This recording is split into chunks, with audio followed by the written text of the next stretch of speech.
Sit in this song. Yeah. Yeah. Hey. Hey. Welcome in and take a seat and let us know just how you do. There is no one else on this planet who is as fly as you are. Take up your mantle and leave no residue. This is the beginning of legends and now you are the proof. What if I told you to sit in it for a minute and wrestle with your intentions? I know you're tired of pretending, yeah. I hope you're listening, this is just the beginning. And sitting is where the winning is. Learn it and you gon' win again. It's your throne cause you're double, you're due for a win. The lights on and the future just welcomed you in. Big boss flaws like Daenerys, now shall we begin? When you play the Game of Thrones, you better be playing to win. Masters and bastards is the language of past interactions. Disaster strikes and we need you seated, ready for action. Have some compassion, be rational, bring the fractional back to you in your capacity. Actually have audacity.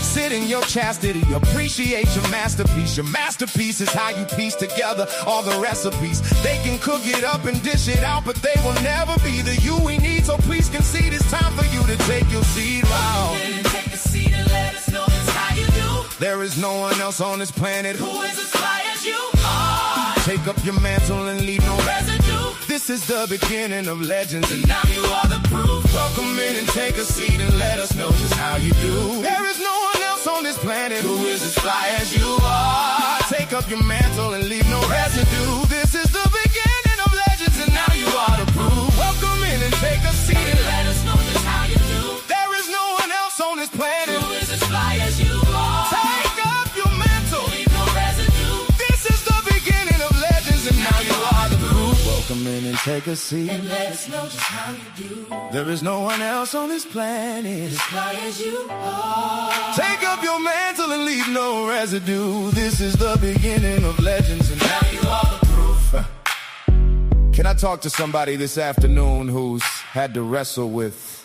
a fear of sitting? Like, I don't know where you've been, I don't know what you've dealt with, but let proof.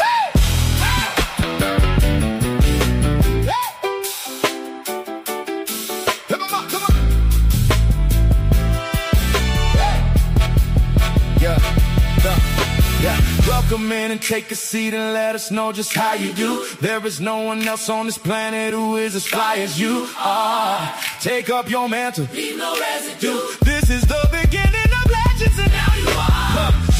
What if I told you to sit in it for a minute and wrestle with your intentions? I know you're tired of pretending, pro. Yeah, I hope you're listening. This is just the beginning, and sitting is where the winning is. Learn it and you gon' win again. It's your throne, cause you double, you do for a win. The lights on and the future just to welcome you in. Big boss flaws like Daenerys, now shall we begin? When you play the Game of Thrones, you better be playing to win. Masters and bastards is the language of past in our actions. Disaster strikes and we need you seated, ready for action. Have some compassion, be rational, bring the fractional back to you in your capacity. Actually have audacity. Sit in your chastity, appreciate your masterpiece. Your masterpiece is how you piece together all the recipes. They can cook it up and dish it out, but they will never be the you we need. So please concede, it's time for you to take your seat. Welcome in and take a seat and let us know just how you do. There is no one else on this planet who is as high as you are. Take up your mantle and leave no residue. This is the beginning of legends and now you are the proof. Welcome in and take a seat and let us know just how you do. There is no one else on this planet who is as fly as you are. Take up your mantle and leave no residue. This is the beginning of legends and now you are the proof. Welcome in and take a seat and let us know just how you do. There is no one else on this planet who is as fly as you are. Take up your mantle and leave no residue. This is the beginning of legends and now you are the proof. Welcome in and take a seat and let us know just how you do. There is no one else on this planet who is as fly as you are. Take up your mantle and leave no residue. This is the beginning of legends and now you are the proof.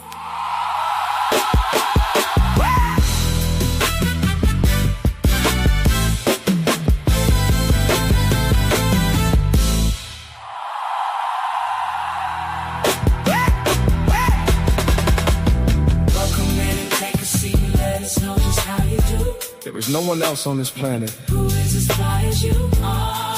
Take up your mantle and leave no residue. This is the beginning of legends. And Now you are the proof.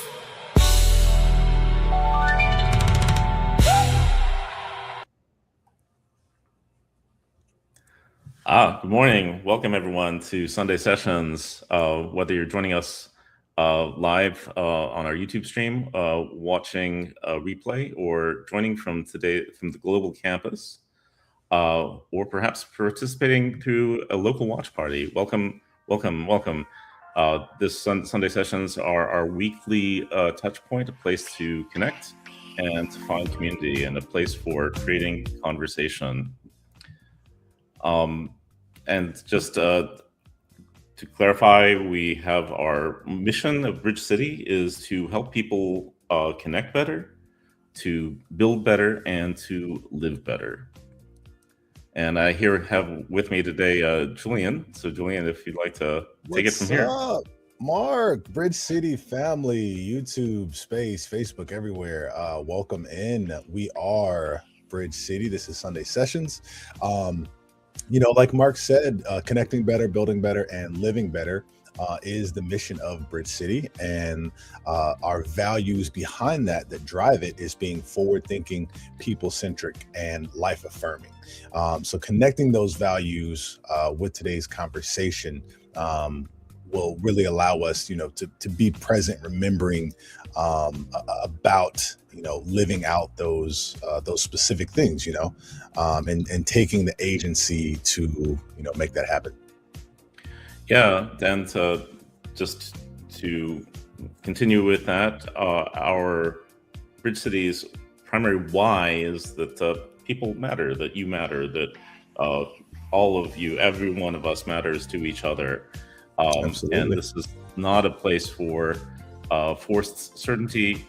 You don't have to agree with everyone. We don't have to agree with each other, but we can have a good conversation in this space. It's a place for honest thinking, shared responsibility, intentional connection, and some mature reflection about things that matter to us on a day-to-day basis. If you are visiting, you're welcome here. There's no pressure. You don't have to participate. If you just want to just check things out, that's perfectly fine.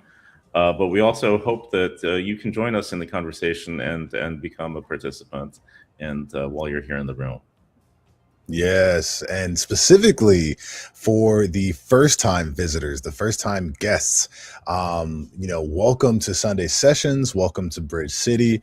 This is a little, it's a little bit different, but we put the emphasis, on the people, and your presence here matters. So thanks for being here. Thanks for sitting with us this morning or this afternoon, wherever you are. And if you're joining us for the first time or any time, we want to welcome you with a gift, which is a little part of our appreciation of you. What this has in it, actually today we have a few extra things in this gift. There are some study guides. There's a study guide for today's session, as well as a reflection journal that you can use to think about what we talk about today. Oh, that's pretty cool. I love journaling. So yeah, aside from just first-time members, we definitely want to thank our returning members and our current members who have been helping to build the community. Community is built on intentionality, and none of this would be possible without each and every one of you. So we love that we have a growing community. We want to encourage people that participation isn't mandatory, but it is how we push the community forward by participating and not just passively attending. So when you join Bridge City, you're allowed to lurk, but we hope to convert you into a participant. Yes. Today's session, actually, we have the series that we're working through this month, in the month of August. which is called Sit in It, which is for us to take this redemptive journey out of emotional avoidance and return back to this active participation in our lives. So we're often finding that we try to find escape because what we want to avoid avoid certain feelings. And avoidance will work in the short term, but it offers some instant relief. But when retreat becomes our routine, we build a fence around us, and we create these survival strategies that restrict and shrink our world. So in this series, we're learning how to stop running from our internal experiences so we can reclaim that agency, rebuild our emotional range, and step back onto the path of our own potential. Yes, step back onto the path of our own potential. Yeah, it's yours. It's your path. What does sitting in it mean to you? When an uncomfortable feeling or a stressful thought enters the room, what's your first instinct? Are we running away? Are we in the corner? Are we meeting it head on? Are we assessing the situation? Taking notes, taking action, giving orders? If you look back at your week, what are some subtle ways you find yourself trying to quiet and distract from or outrun that internal noise when it seems to be getting too loud? And when was the last time you actually allowed yourself to just sit with a heavy emotion, without immediately trying to fix it, analyze it, push it aside? Yeah, it's these emotions that really drive us in so many ways. In today's program, which is entitled Have Several Seats, our goal is to move past this exhausting struggle of fighting for just one safe chair in life and reclaim our full throne of agency. We often show up in our careers, relationships, and even the community with a mindset of simply wanting one seat at the table. We just kind of shrink into whatever that feels comfortable with. But we're going to look honestly at how we limit our own potential by pretending our capacity is singular, and assuming we have to choose between being a leader or a learner, or strong or vulnerable, or healing or ready to act. And we can be all of those things at the same time. It's not that we have to limit ourselves from one side or the other in these kinds of things. So we aren't just aiming to build better strategies for surviving pain. The goal today is that expansive emotional range and activation. We want to learn how to tolerate the good, how to receive hope, joy, and success without immediately pre-grieving those moments or bracing for disappointment. We want to stop leaving our developed gifts in the parking lot of life and accept the weight of stewardship that comes when we acknowledge what we are actually capable of doing. Ultimately, we want to realize that growing up doesn't require us to abandon our past or surrender who we've been.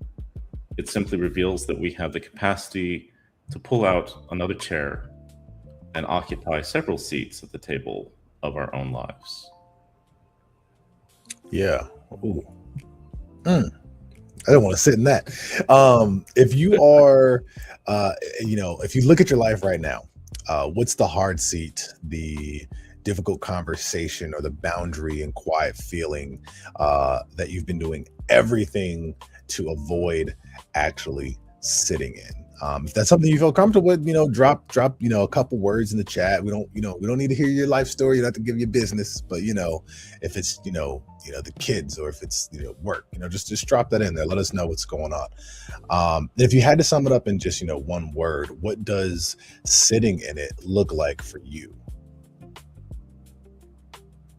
Nice. I see that we have some people from Cleveland. Actually, I'm originally from Akron. I have my Jog Lake t-shirt on today. Nice. It's just from Aurora, Ohio. So welcome from Walter from Cleveland. It's good to see you, man. All my Buckeyes, welcome in. Yeah, patience with myself. That's a good one for sure. And Yeah, trapped in the system, not intentionally designed to destroy the human experience, but it's just like everyone else in this world right now. Yeah. It's hard not to feel like your experience is so different when we're all, we all got stuff we got to sit in. There's always a pile of poop on the chair, and everyone needs to take a seat. Okay, it's not. Sorry, don't sit in the poop. If there's poop in the seat, you can move the poop. But what do we got for news, Mark? Well, let's see. So let's head on to the news from here.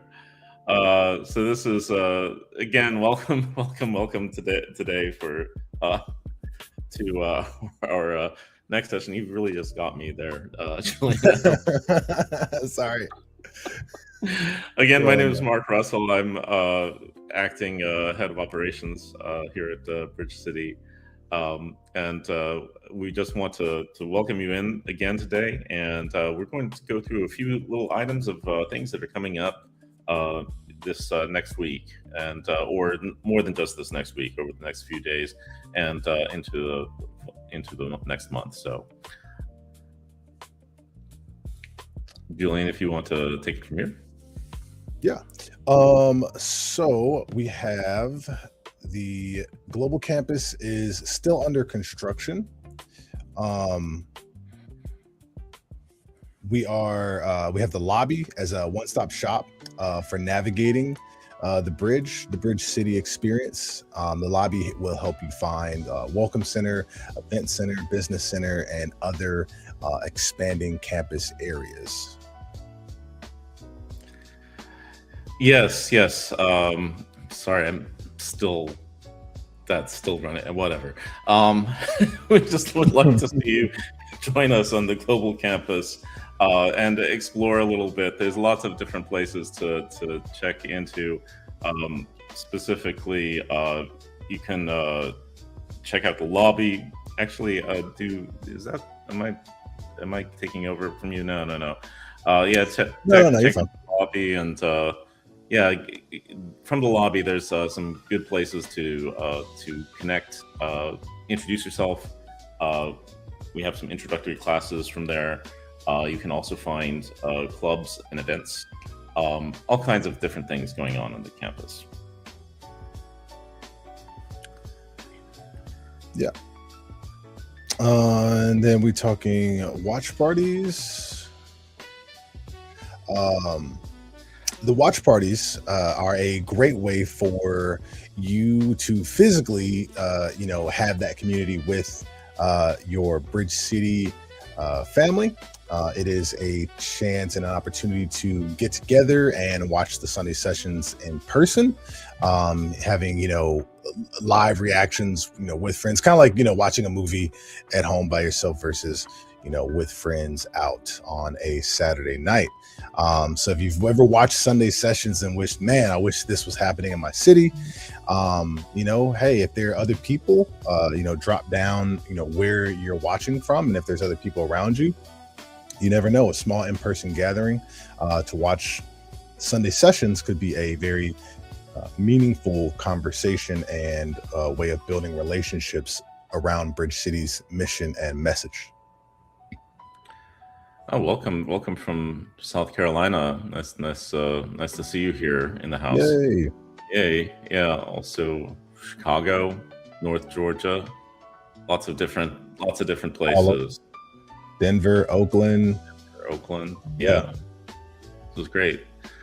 And yes, Captain DPRK. Sometimes the seat is on a roller coaster, and of course, I have my roller coaster shirt here. I love it.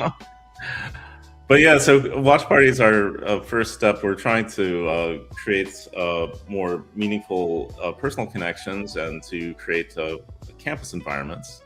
And this is watch parties like a baby step to get there. We're trying to get people to host these parties, to bring people together. If there are people in your area, keep an eye on the chat, see if there's people who are in your area and maybe you can connect up with them and watch it together. Also, you can also watch offline. It doesn't have to be right when we do the broadcast. If you want to share it with some friends that may not be available on a Sunday afternoon or Sunday morning. Yeah, replay party. Replay party, right? Yeah.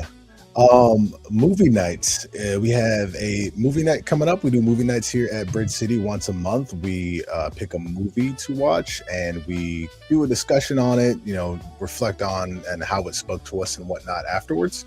Next month's movie night, we had this month's movie night, I think the first week of August, but next month's movie night coming up here in a few weeks, will be Leaving My Father's Faith, not face, Leaving My Father's Faith. I know. I don't know what it is. It's a documentary directed by John Wright.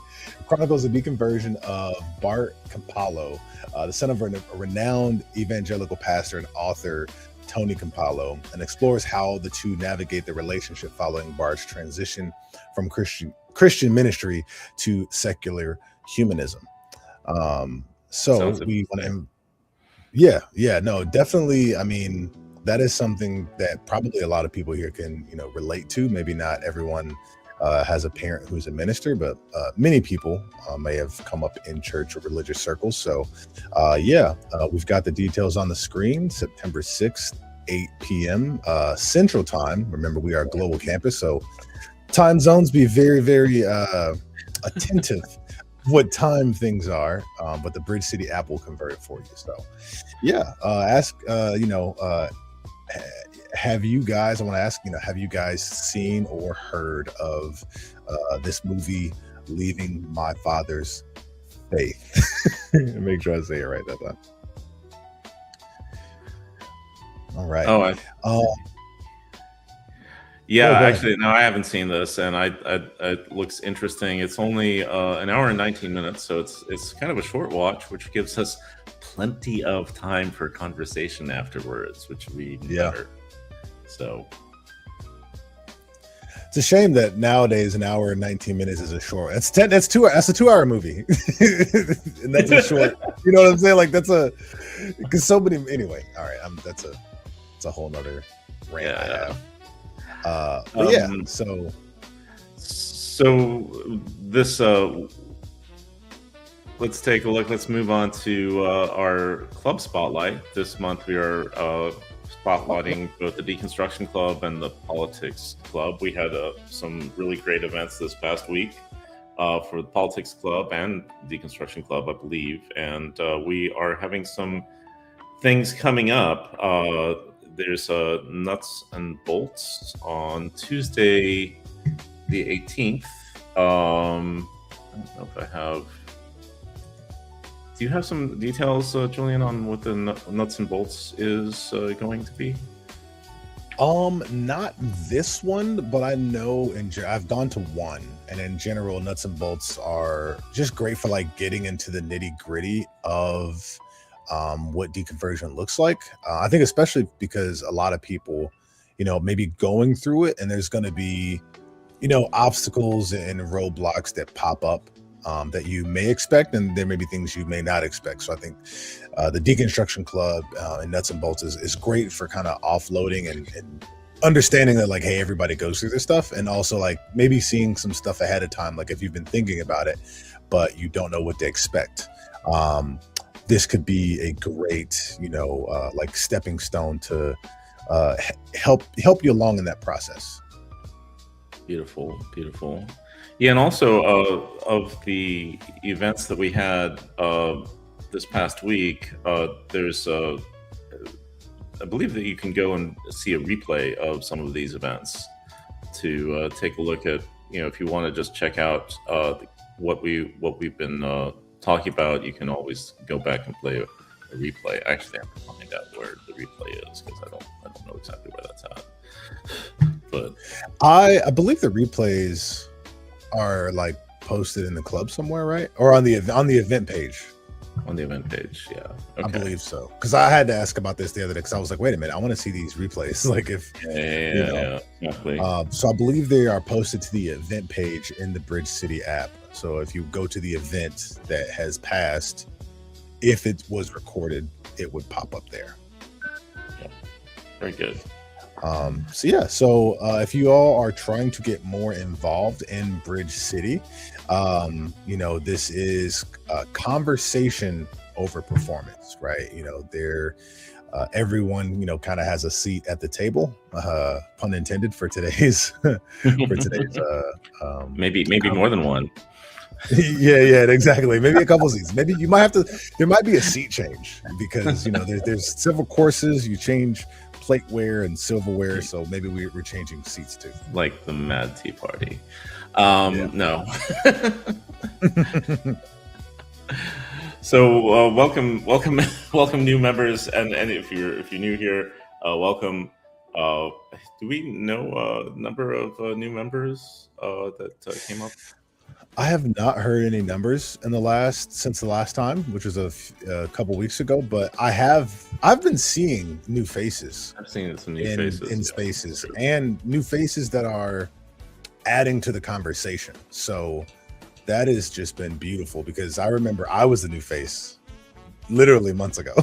Like months ago, I was the new face, and I was like, "This place is really cool." And now there's more new faces, and I'm like, "Yeah, we're doing it. We're doing it for real." So yeah, I mean, and it can be sometimes coming in and trying to introduce yourself and getting to a new community can be kind of overwhelming, and that's understandable. Just take your time, see what works for you, what is comfortable for you, and hopefully, as you get more comfortable, you can start to. I mean, some people have no problem; they just like start talking immediately, which is also like all good. I think the day I downloaded it, I was like, I gotta do this stuff because man, life is. Come on in, complete the next steps. There is a little bit of some onboarding things just to help you get acclimated with the site. It is a new, like imagine like we've all had Facebook for 20 years, right? Imagine you get Facebook tomorrow. Like imagine all the things you would have to figure out like that Facebook has, right? Like it's kind of like that. So help you get acclimated with the site. There is a new member section so you can introduce yourself. You don't have to write us a book. You can give us a sentence. You can tell us your life story. Post a picture of yourself, your dog, like whatever it is you feel like you want to share at the moment, and ease yourself into it. Hop on and start making some connections. I relish in being uncomfortable. I'm waiting for an interview where all admins grill me for competence. Oof. Yeah. that'll do it. That'll do it. That'll do it for sure. We want you guys also to explore the teams page. We have our member experience team, multimedia team, missions and events, social arts, operations, and children's and families team. So there's all kinds of room for volunteering, for getting involved. If that isn't your thing, maybe this is. We're on the multimedia team because we like doing this stuff. If this isn't the stuff you like doing, maybe you like operations, or maybe you like working with children or putting together programs, and that's something that you want to do. We have a lot of those different avenues and areas for people to contribute. Anything, if you want to make a difference, we are always hungry for some volunteers to help out. So absolutely, if you want to step up and take on some tasks, it's always helpful. It's just helping the community do better. When you come to join us in these tasks, it helps us as a whole to become a better community, and that's just what we're aiming to be. As we will become better for you as you step into roles. Also, that's coming up. We always have our Giving Tuesdays, the second Tuesday of every month. Actually, it just past, right? The second Tuesday of every month. So we'll have another Giving Tuesday coming up next month. But I always actually like to think about trying to make a point of doing something every Tuesday myself, just to help out, whether it is like taking a look at the communities here, doing something here in town, my own place. Just wanting to make sure that I'm doing something on Tuesdays that help out. But we're also looking for any, if you have the means and want to give, that would be really appreciated as well. Yeah. We don't want anyone to feel pressured or obligated, right? Just because you utilize the community. Sometimes it may feel a bit awkward when these types of conversations come up. It's always awkward to talk money. But this is, voluntary. It is intentional generosity. It is whatever you feel that you have the ability and the capacity and the desire to give.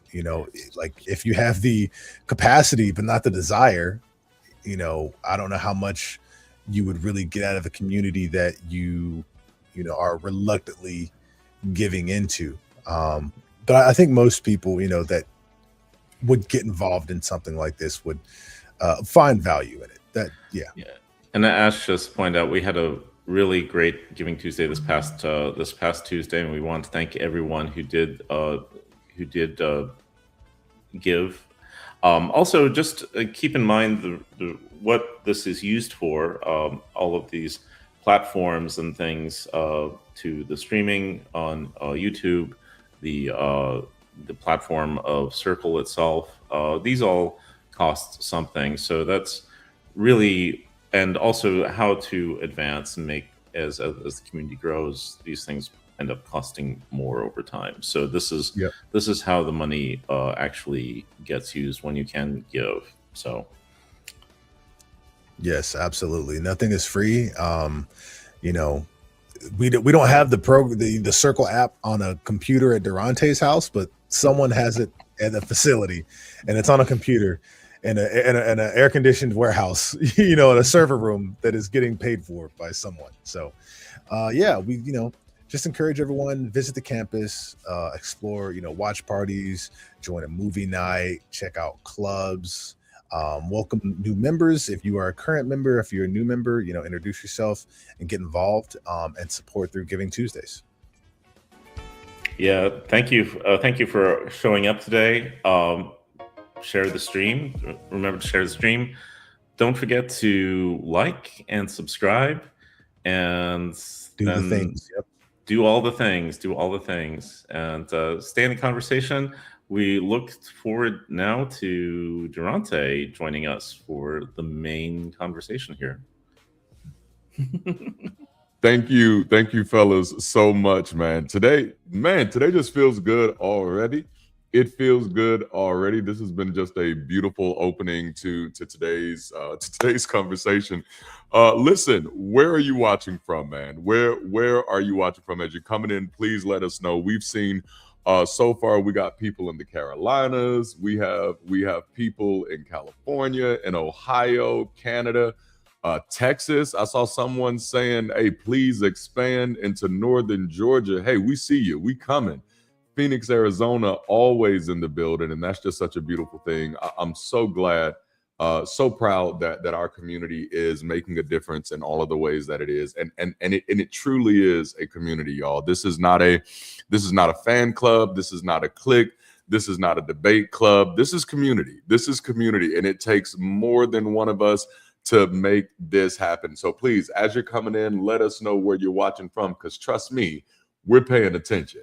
We are paying attention so that we can continue to expand and continue to build. Go Suns. I love it. Also, listen, I think you heard it, but we have a special gift for you. If this is your, I've been saying if this is your first time here, we have a gift for you. But now we're doing it like this. If you're here, period, we have a gift for you. Our interim head of operations, Mark, you saw him on the screen. We put him in the seat, and so now he's there. But you saw him on the screen. He's done an excellent job of creating accompaniment resources for these Sunday sessions. And so what we decided to do just last night on a pivot, on an audible, if you will, we decided to expand what we're providing as gifts. So when you now visit the gift link, when you visit it now, you're going to see more than just the one gift. You're going to see the gifts that we've given out for every week, in every month. Every week in this month so far. You'll see all of those. And then today, you'll actually get 3 gifts. You'll get a little infographic, a study guide journal, and there's one other thing. Please don't get me to lying, because I got a lot of stuff on my head right now. But listen, if you want something to help you grow in who you are, and that's what these sessions are about, y'all. They're about personal development and community growth. That's what we're on, personal growth and community development. You can flip that thing any way that you want it, any way that you want to, but that's what we're making available. When we come together, listen, I get it. Many of us got a lot of problems with religion. Many of us got a lot of problems with Christianity and all of those things. But I don't want us to be so well equipped at fighting Christianity that we're under equipped with helping humanity. Can I say that again? I don't want us to be so well equipped at fighting Christianity that we're underdeveloped in promoting humanity. And that's really what Bridge City is here for. Now, if you want to rag on religion and all that stuff, you want some stuff in your arsenal to tear religion apart, meet me on Monday through Fridays. I'm dropping content every Tuesday and Thursday, helping people navigate their deconstruction. But Sundays are for people. Sundays are for community, and that's what we're here for. Speaking of which, and I'm talking fast because I got a lot to say this morning, but speaking of which, or this afternoon rather, did you invite somebody to community this weekend? Because that's how we grow. That's how we continue to grow. Listen, we are over 300 members strong now. Go ahead and pat yourself on the back. I mean, that's just within a year of really getting serious and really having having our global campus and really creating opportunity for people to connect outside of Sundays. So this is where you get to play an integral part by just inviting someone every weekend, every chance you get, man. Just, hey, what are you doing this Sunday? We're doing something different. And I don't know if y'all saw the little post that I did earlier this morning, but Sundays hit different when superstition is off the menu. And I think that's what we're finding with our Sunday session so far. And of course, I've been plugging this whole series because I think it's dope. And maybe you'll think it's dope too. But listen, we got some merch out there. We have merch. You can visit Windows Shop. Let me see if I can get the QR code on the screen for a little bit. This is new merch specifically for this series. Sit in it, man. And it comes in many different colors. But if you want to find a way to, number one, support this community, and number two, rock something that's a little stylish, that stands out wherever you're going, check out the QR code on the screen and get you that new t-shirt. I promise you, it's dope. I mean, you see it. You can see it, so you know your boy ain't lying. I'm looking at it, you looking at it. We both know what it is. We know what it is. All right. Also, something that we have started doing last month, and it's probably become just the highlight of our community, especially for our Sundays, because it allows us to move beyond just this conversation to actually be able to gather together and have conversation together and really share things from each of our own perspectives, learning from each other. And we've been calling that coffee hours. So listen, if you have some extra time after today's session, immediately after the session, we get together for about an hour or so and we just talk. And honestly, I try to sit back because I'm about to be talking for about an hour right now. And so after that, you've heard enough of me. I want to hear from you. Our community wants to hear from you, and that's how we grow. So make sure you check that out immediately after this session. And Fifth Sundays have always been special at Bridge City. We try to do something different on our fifth weekends. And so I'm officially kind of labeling or branding those front porch weekends. And so this front porch weekend, this month has a front porch weekend. It has a fifth Sunday. So it has a front porch weekend. And all of our hosts that you've been seeing over this month, you're going to see them coming together and they're going to be having the conversation. And so that's going to be beautiful. And as I said last week, I do want to just give a special shout out to everybody who supports this community financially. It is your support that allows us to not only keep growing, but to keep growing strong. So listen, if you're a financial supporter, make sure you pat yourself on the back. Thank you for your support. And then for those of you who got 99 problems and money is most of them, please don't feel bad if you can't give. We appreciate you for being here, for liking the stream, for participating in the events and the activities, and for and for connecting with other people, because that's what we exist for, to help people connect better so that we can all build better. So at the end of the day, we can get a look closer to living better. And I hope that means something to you. And last but not least, before we jump in today's conversation, I do want to just send out our thoughts to everyone who's been in Indiana, who's been impacted by the storms and the flood. As you can see, our voice of God, the person who's normally running our streams and stuff, is actually not able to be with us today because they've been impacted. So please send your thoughts that way. And if there's anything, if this is something that you specialize in, like how do we help people when they're impacted by disaster? Because this is an area that I would love for Bridge City to be able to make a tangible difference in. The places that I come from, that's the type of world that I come from, where when disaster strikes, we can get in position to be some type of support. And that's what I want us to be able to be at Bridge City. So listen, if you're one of those people where things like that are on your heart, this is a great time to start thinking about, hey, what could we be doing as a community when people run into tragedy and when disaster strikes, right? All right, so I think that's it for all of my little announcements. Let's jump into this. We are in week 3, man. We are in week 3, and I gotta ask, how are y'all feeling about this series? Can I ask that? How are y'all feeling about this series?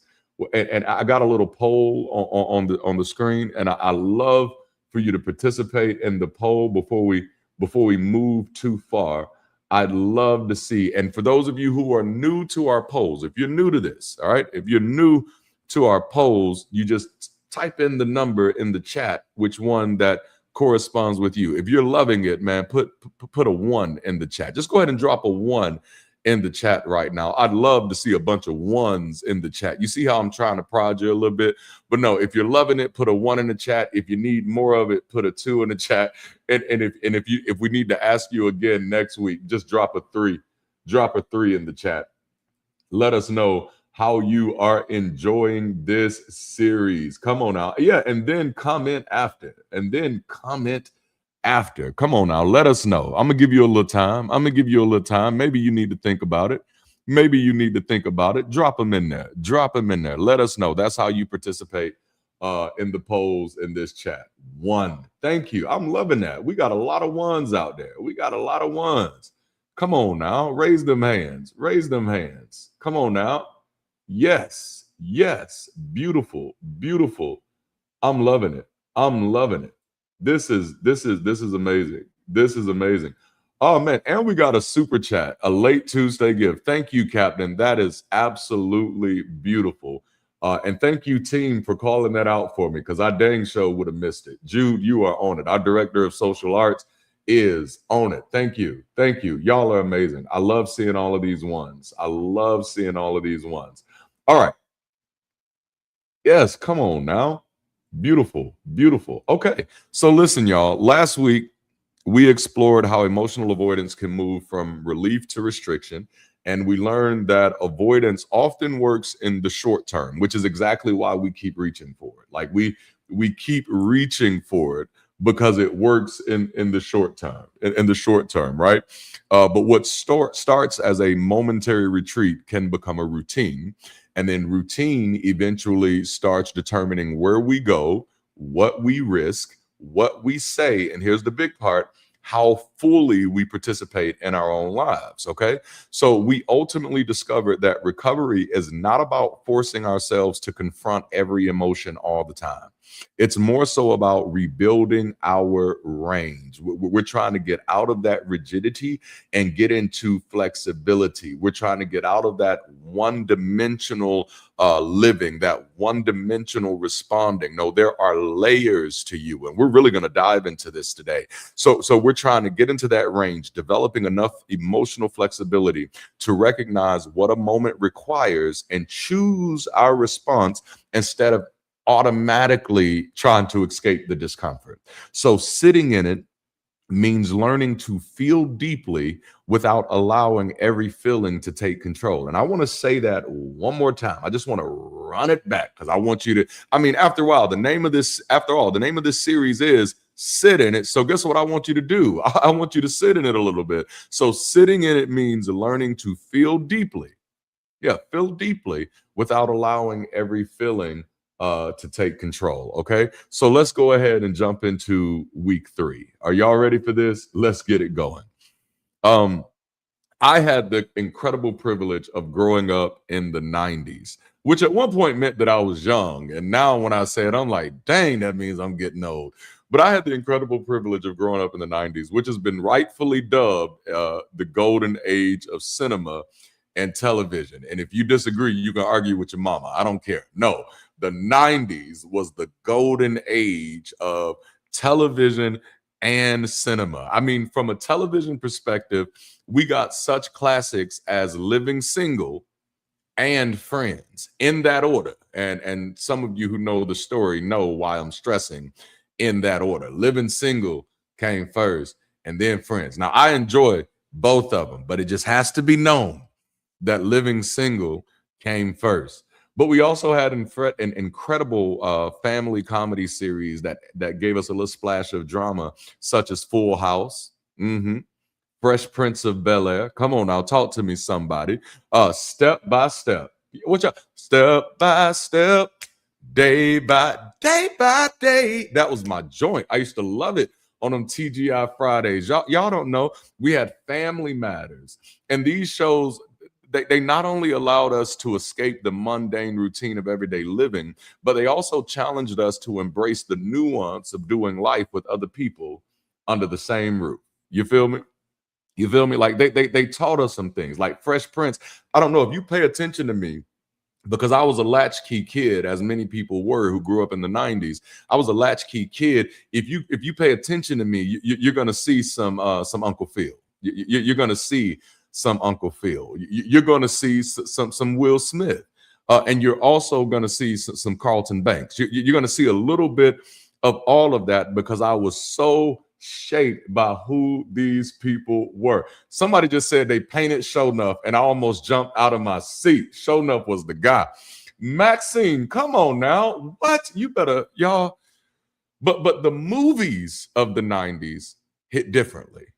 Let's just be honest. Like the movie, someone said The Last Dragon. Come on, who's the baddest?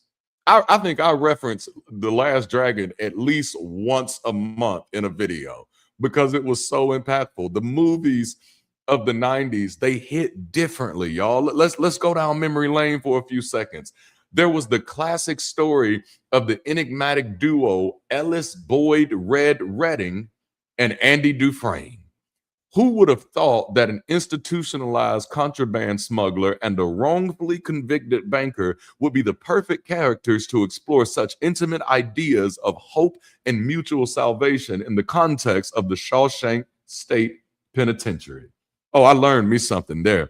Andy Dufresne, who crawled through a river of shit and came out clean on the other side, y'all.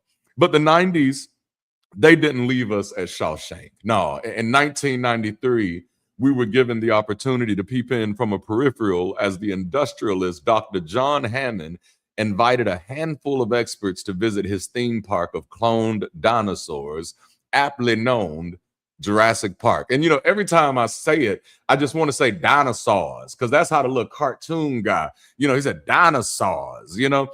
Yeah, Jurassic Park. After being enamored by the beauty of the environment and the creatures conjured from prehistory, it doesn't take very long in the story for havoc to break loose. As in the words of Dr. Malcolm, played by the infamous Jeff Goldblum, life finds a way. Okay. Steven Spielberg gave us a masterpiece that has led to 7 complete stories across 2 franchises. I'm telling y'all, the 90s were like a golden age of television. Okay. And yet again, the 90s didn't leave us there. We had Pulp Fiction. Come on, John Travolta and Samuel L. Jackson. American Beauty. The Lion King. You deliberately disobeyed me. Come on now, y'all better talk to me out there. We had the Truman Show, the Usual Suspects. Come on, The Matrix, the Green Mile, Forrest Gump.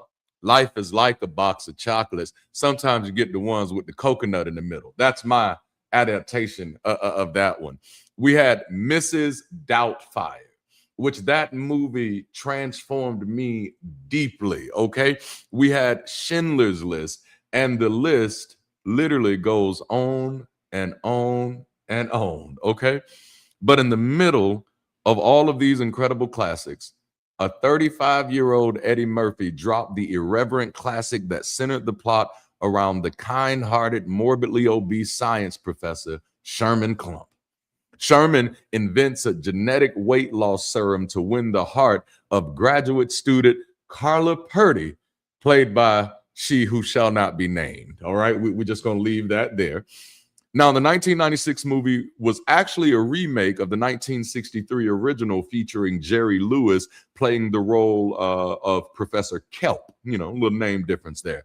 On one hand, Eddie's version of the story is a comedic masterpiece. Like, Sherman, Hercules, yes. On one hand, Eddie's version of the story is an absolute comedic masterpiece. If you haven't seen it, do yourself a favor and set up a Netflix and chill night and go for it. But that's not actually where I want to rest my case for the sake of this conversation this weekend.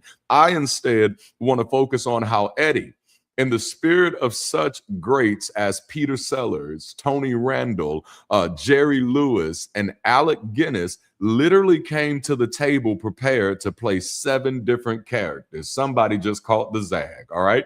And I don't mean table just metaphorically. Many of the scenes in the movie are featured around the dining table with several characters, such as Professor Klump, Papa Klump, Mama Klump, Hercules, Grandma Klump, and Cousin Ernie Klump Sr., all meticulously played by Eddie Murphy, all by himself. Tyler Perry wasn't the first one to do it. As a kid, this was magical for me to be able to watch this, because it took me a minute to realize that it was him. It was the same way in Coming to America, which many people don't know was one of Cuba Gooding Jr.'s first movies, because he was the kid in the barbershop. But in the barbershop scene, you got Eddie Murphy playing like 4 different people, and Arsenio Hall playing some people. This was magical to me, how people could just become somebody else right in front of you, and you didn't even know it. Like, oh my goodness, you know. And then when Eddie's playing the Jewish guy, and he's like, you know, I'm at the restaurant and they bring in the soup, and I'm looking at the soup and I say, wait up, tell me what's wrong with the soup. And he's like, no, tell me what's wrong. And he said, wait. And he said, take the soup. And he's like, I need a fork. Aha. And then just the excellent callback to Trading Places, which was another classic with Dan Aykroyd and Eddie Murphy. Just wonderful classic. Mortimer, we're back. Just great movies. Okay, now listen. I know we're talking about movies, but this got me thinking about life. Most of us show up to life with the mindset that I just want a seat at the table. Have you ever said that before? Have those words, I just want a seat at the table. I just want a chance. And so every time I think about the Nutty Professor and I think about the people around that table, I just want a seat at the table when we're going for a new job, new opportunity, or even joining a new community. Some of you joining Bridge City are coming in and saying, listen, I just want a seat at the table. And then so you say that, and then you finally get that seat. And then later you're asked to lead something. And then later you're asked to mentor somebody. And then you're asked to make a decision. And then you're asked to represent the organization, you know. So suddenly you begin to realize that the initial aspiration was too small. It wasn't representative of your full stack of capabilities or capacity. You spent years trying to prove that you deserve a seat when growth was eventually going to require you to become capable of occupying several different seats depending on what the moment or the plot requires. I hope this is helping somebody already. We spend so much of life trying to figure out which seat is ours as though capacity is singular. We spend so much time. I just want a seat at the table. I just need one seat. We spend so much time trying to figure out which seat is ours, as though it's just one thing that we can do. Am I the leader or am I the learner right now? Am I strong or am I vulnerable? Am I the person who needs help or am I the person who is capable of helping? Come on, I'm talking to you. I'm coming to your row in just a moment. Am I grieving or am I growing? Am I recovering? Come on now. Or am I ready? See, maybe the mistake is assuming you only qualify for one chair. Eddie Murphy didn't come to that table looking for his one seat. Let me take somebody back to the Ernest days. Jim Varney didn't come to the table looking for just one seat. I mentioned him early, but Tyler Perry didn't come to the table looking for just one seat. The message this weekend is this: stop spending your whole life fighting for one chair. You may be capable of more than one. To pull a line from the guilty pleasure of reality television and pop culture, you need to be prepared, catch it now, to have several seats. Are you ready for this? This is today's conversation. You, go ahead. If you're not too bougie, go ahead and tag somebody and say, hey, boo-boo, have several seats. Why have one when you can have several? Have several seats. In this series, we're going to be learning how to sit in our pain while also sitting in our power. Yeah, we're learning how to sit in our calamity while also sitting in our capacity. I'm not just challenging you to sit in your fears, your frustration, and your fragility. I'm also challenging you to, at the same time, simultaneously, if you will, to sit in your freedom, your fitness, and your fortitude. That's what I'm talking about when I say, please have several seats, okay? Because some of us have gotten so good at surviving what hurts that we don't know what to do when something good shows up. You're learning how to sit in grief, but can you also sit in joy? You're learning how to sit in disappointment, but can you also sit in possibility? You're learning how to acknowledge where you are wounded, but can you also acknowledge where you are gifted? Stop reducing yourself to one experience, one emotion, one role, one version of yourself, or even one destination. You can be healing and still be capable. You can be learning and still be leading. You can be afraid and still be ready. You can be grieving what was wrong while still growing into what will be next. See, we talked about emotional range last weekend, and emotional range is not just having more ways to handle pain, it's also having enough capacity to receive what feels good without immediately distrusting it, diminishing it, or disqualifying yourself from it. I want to talk to somebody who never felt like they were qualified to take the one seat. I want to let you know, not only are you qualified for the one seat, but you're qualified for several seats this weekend. Again, if you're not too mean, just tag somebody in the chat and say, have several seats. You're not the only person who survived. You are also the person who can build. You are not only the person who needed help, you may also be the person equipped to lead. You are not only the person still figuring it out, there are some things you already know well enough to teach somebody else. Please do not compartmentalize yourself so much to where you say, because I am not strong here, I'm not strong anywhere. No, I get it. There are some places where you're not where you want to be, but I promise you, you got more than a few where you're ready to have several seats. Yeah, now, I may not be able to sit with you to manage your money, but if you want to win this video game, I got you. I may not. Y'all better talk to me out there this weekend. And listen, look at me. I can see you. Don't you turn from this. This is what having several seats is about. Okay, it is refusing to let one chapter, one role, one weakness, one strength, or even one version of yourself claim the whole table. No, I'm sitting down as the professor, the mama, the grandmama, the granddaddy, and the uncle. No, I'm sitting down because I'm capable of having several seats, because growth does not always require you to leave your old seat behind. Sometimes growth reveals that you have the capacity to occupy another one too. Okay, I have some room for some more. I can take some more. You remember Oliver Twist? Can I have some more? No, I got room for some more. Please don't limit me into that one box. Don't you dare just say, well, Durante is just an atheist. Oh, I am so much more than an atheist. I can have several seats. I can be the atheist. I can be the humanist. I can be the sociologist. Please don't forget that I'm the parent. Please don't forget that I'm a husband. No, I have a lot of seats. I got a lot of seats that I'm sitting in, and I'm making sure all of them are comfortable for me. Come on now, somebody out there, look, I know you may not feel like typing it, but just yell it at the screen. No, I have room for more. I got some room for some more. Yeah, don't look at me that way. Flavor for your ear. Come on now. And that brings me to our first point of this weekend. And I told you I'm gonna be moving fast. I kind of like moving fast on Sundays now, primarily because I like getting to the coffee hours. But please, first point, don't distrust the good.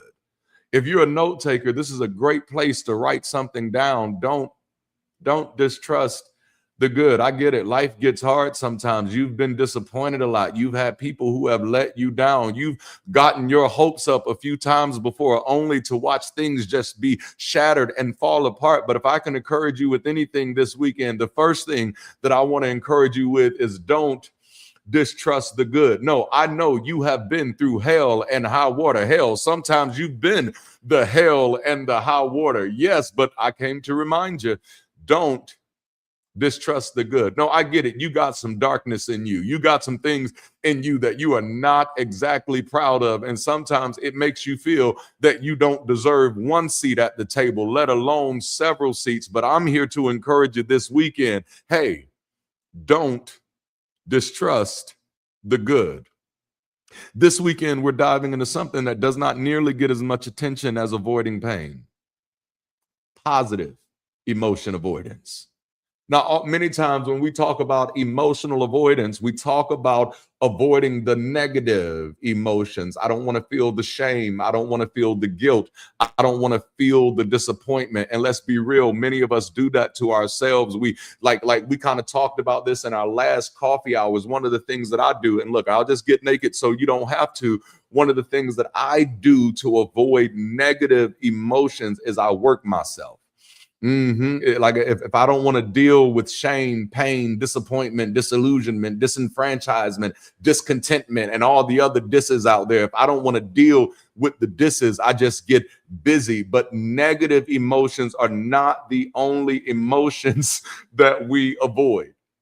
Negative outcomes are not the only outcomes we avoid. Negative possibilities are not the only possibilities we avoid. There is also positive avoidance. There is positive possibility avoidance, positive outcome avoidance, positive emotion avoidance, because we normally think avoidance means running from grief, anger, shame, anxiety, and disappointment. We normally think about all of the things that obviously hurts, but sometimes we run from what feels good too.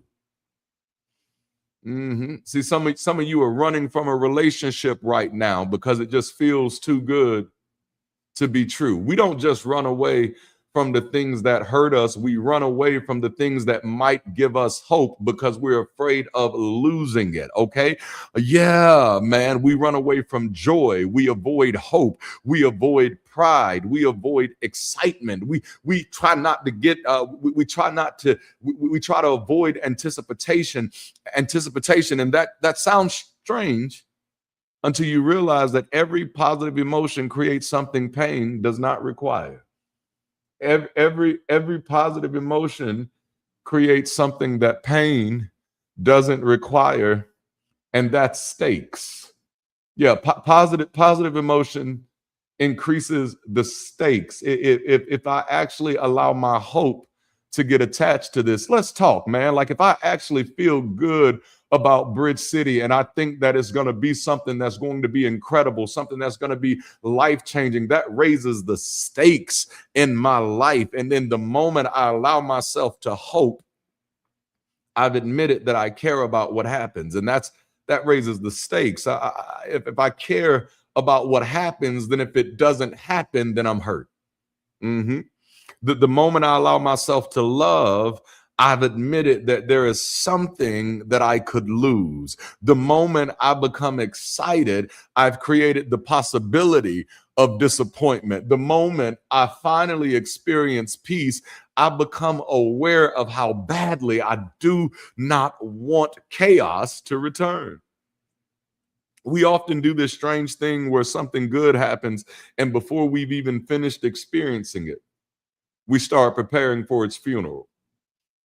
Oh, I do this. I do this. Come on now, especially for those of us in the skeptical community. Many of us didn't become skeptical. Many of us didn't just, we weren't born this way. We had to fight our ways here. And now that we fought our ways into skepticism, fought our way into critical thinking, fought our way into being more empathetic, now we got to actually deal with the fact that things sometimes fall apart. That's the reality. And so now, even when something is good, please, nobody gets naked. I love it. Even when things get good, even when things feel good, even when things resonate with us, even when we think this is the moment to protect ourselves, we go ahead and start preparing for the funeral just in case. Okay. So we start saying stuff like, well, this probably won't last, so don't get your hopes up, okay? Something is going to go wrong, okay? I've seen this movie before. You know the testimony. Nothing has happened yet, but we've already invited tomorrow's hypothetical pain into today's actual pleasure. You won't even allow yourself to feel good in the moment because you're afraid about what's going to happen tomorrow. You won't allow yourself to enjoy the relationship today because you're afraid of how it might fall apart tomorrow. You won't appreciate the opportunity that you have today because you're afraid that it's going to be snatched away tomorrow. Who am I talking to right now? Don't you get quiet on me. I can see you. We are often pre-grieving experiences that are still alive. Listen, grandma ain't dead yet, okay? Listen, that opportunity isn't dead yet, okay? That relationship has not died yet. Come on now. No. You still have it right in front of you. Why are you pre-grieving it? You're mourning relationships that haven't ended. We're preparing for opportunities to disappear while they're still sitting in our hands, standing in a good moment, rehearsing how we're going to survive when the good moment is gone. Because somewhere along the way, we often learn that if I never get too excited, I can never get too disappointed. If I diminish the moment now, maybe it will hurt less if I lose it later. And let me tell you why that logic is so freaking seductive, because it feels like control.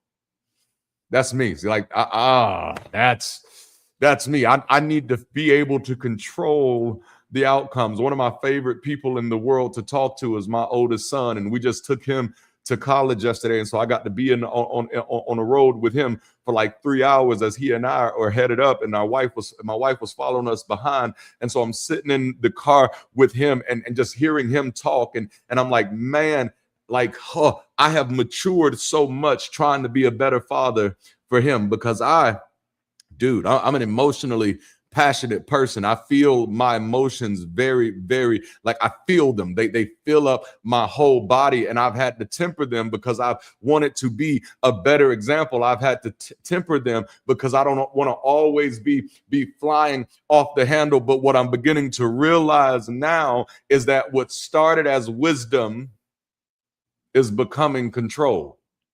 Y'all don't want to talk to me. It feels like control. Okay. You cannot control whether the opportunity works out. You cannot but you can control how much hope you allow yourself to have. So you ration it. You give yourself just enough joy to function, but not enough to become vulnerable. Just enough excitement to participate. Oh, here it is, but not enough to become invested. I think that might be the word for Bridge City right there. Some of you got so much joy, right? You got so much excitement about Bridge City. You got just enough excitement about Bridge City to participate, but not yet enough to become invested. I don't know if I want to take on a volunteer role yet. I don't know if I really want to give into this yet, because if I get invested and it lets me down, what am I gonna do then? I'm gonna tell you what you're gonna do then. You're gonna survive. You gonna make it. I'm talking. You get just enough love to stay connected, but always with one emotional suitcase packed by the door. Because disappointment has hurt you before, and you've decided that the safest way to survive another disappointment is to never let yourself get too delighted. It's to never let yourself get too caught up. It's to never let yourself fall too much in love, because I don't want to feel that anymore. And so what you start off doing to help yourself feel safe ends up making you just a little bit smaller. And catch the exchange that you're making. You reduce the possibility of future disappointment by reducing your ability to experience your present destination. You don't even get to enjoy the ride. You know, because you reduce the possibility of future disappointment. Some of us do this in relationships because I'm afraid that the relationship might fall apart one day. I'm not going to give my all. And you thinking that you're protecting yourself, and really you're robbing yourself of the experience of this moment. Dang, this is good. That's why distrusting the good doesn't actually keep you from pain. It just makes pain influential enough to reach backward in time and contaminate moments that it has not earned yet. And sometimes that's the kind of conversation you got to be willing to look in the mirror and have with yourself, that yes, I know this might hurt one day. Yes, I know this might end in a way that I don't want it to end one day. Yes, things fall apart. And so this may be one of those things that fall apart one day, but it has not earned that yet. That pain doesn't exist yet. It has not earned that yet. Yesterday hurt you. Tomorrow might hurt you, but neither one should automatically get custody of today. My past doesn't get custody of today, and the possibilities of my future doesn't get custody of today. Having several seats and my emotional flexibility means I can acknowledge that anything could change without requiring that possibility to ruin what's happening now. I don't have to pretend this will last forever to enjoy that it exists right now. I don't have to guarantee the outcome before allowing myself to enjoy the experience of hope. I do not have to know how the story ends before permitting myself to enjoy the chapter I am in. That is another seat you have to learn how to occupy. Not just the seat of survival, but the seat of enjoyment. Not just endurance, but the seat of expectation. I want you, can I talk to just like 15 people real quick who need to get your expectation back? That your heart has been broken so many times, your hopes have been shattered so many times, like your dreams have been deferred so many times. Can I talk to you just a little bit and say it's okay to get your expectation back? This is so good. You know, you have to sit, not just, watch this, not just I made it through. You have to sit long enough to say, this is actually good. I don't know what it's going to be tomorrow, but man, right now, this is good to me. This is good to me. If we're going to have several seats, one of those seats has to belong to the version of you that can receive something good without immediately interrogating it. Some of us have learned how to survive going through hell better than we know how to recognize when we're the help. I'm going to say that again. Sit in it. Sit in it, damn it. I'm going to say it again. Some of us have learned how to survive going through hell so well that we've forgotten how to recognize when we're capable of being the help. No, we're all in this together.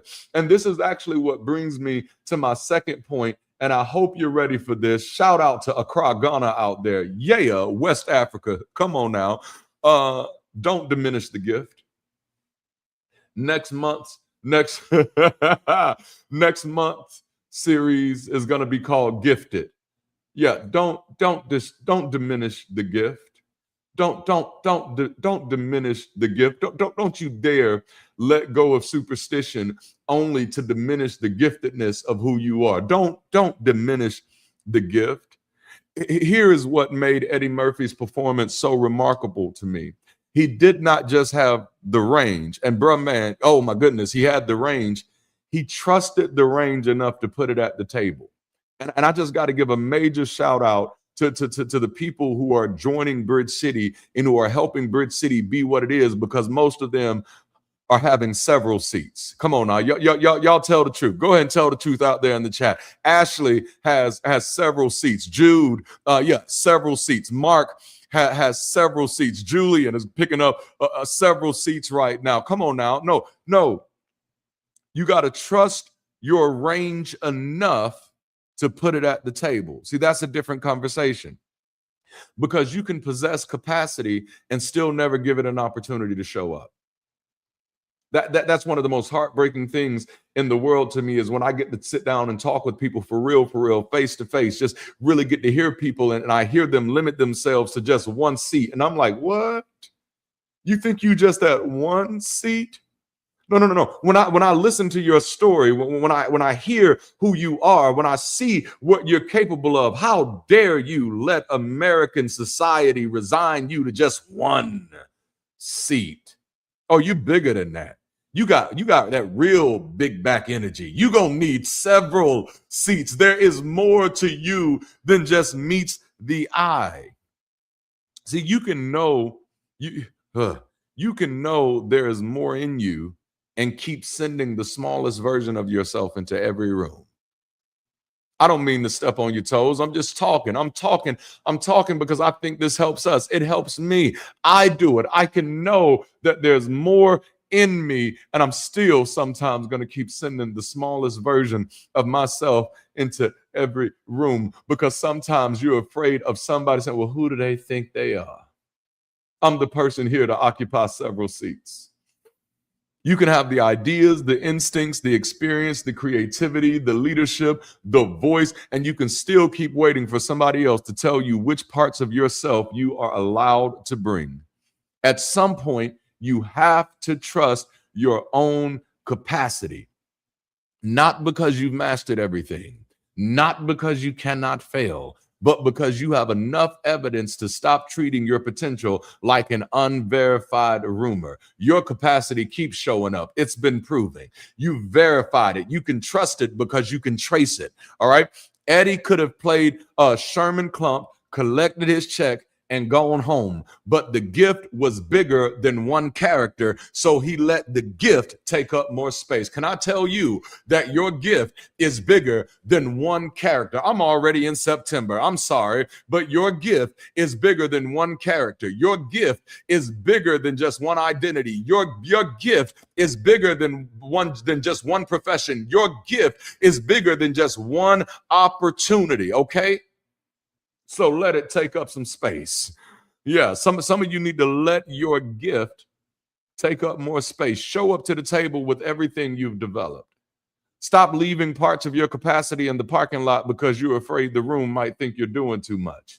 Okay? In a world where most of us are struggling with not enough, the answer is too much. Come on now, y'all better talk to me. In a world where most of us were struggling with not enough attention, not enough love, not enough support, not enough resources, the answer is I got to do too much. Y'all, sometimes doing too much is simply what it looks like when somebody with several capacities finally stops pretending they only have one. I'm done trying to fit myself into one box just because you chose one box. I want all the boxes. I want the Frosted Flakes. I want the Fruity Loops. Come on now, y'all better talk to me. I want the Fruity Pebbles, the Cocoa Pebbles. I want the Rice Krispies and the Rice Krispie Treat cereals. I need several boxes. This is big back energy. I need to take up several seats. You will never discover how much of the table you can occupy while standing outside of the room questioning whether you belong there. At some point, self-efficacy has to become action. Well, Durante, I hear you talking, but I don't know. Try it and find out then. Durante, I hear you talking. I got a lot of things that I'm interested in, but I'm so afraid. Try it and find out then. Because what's the worst that can happen? You fail at something that you've never done before. Welcome to humanity. That is how things go. You fail your way to fortitude. I'm gonna say that one more time. It ain't in my notes. I'm gonna say it one more time. You fail your way to fortitude. Okay, keep trying till you get it right. Keep. Man, I got songs running through my head right now. No, keep trying, doing it and doing it.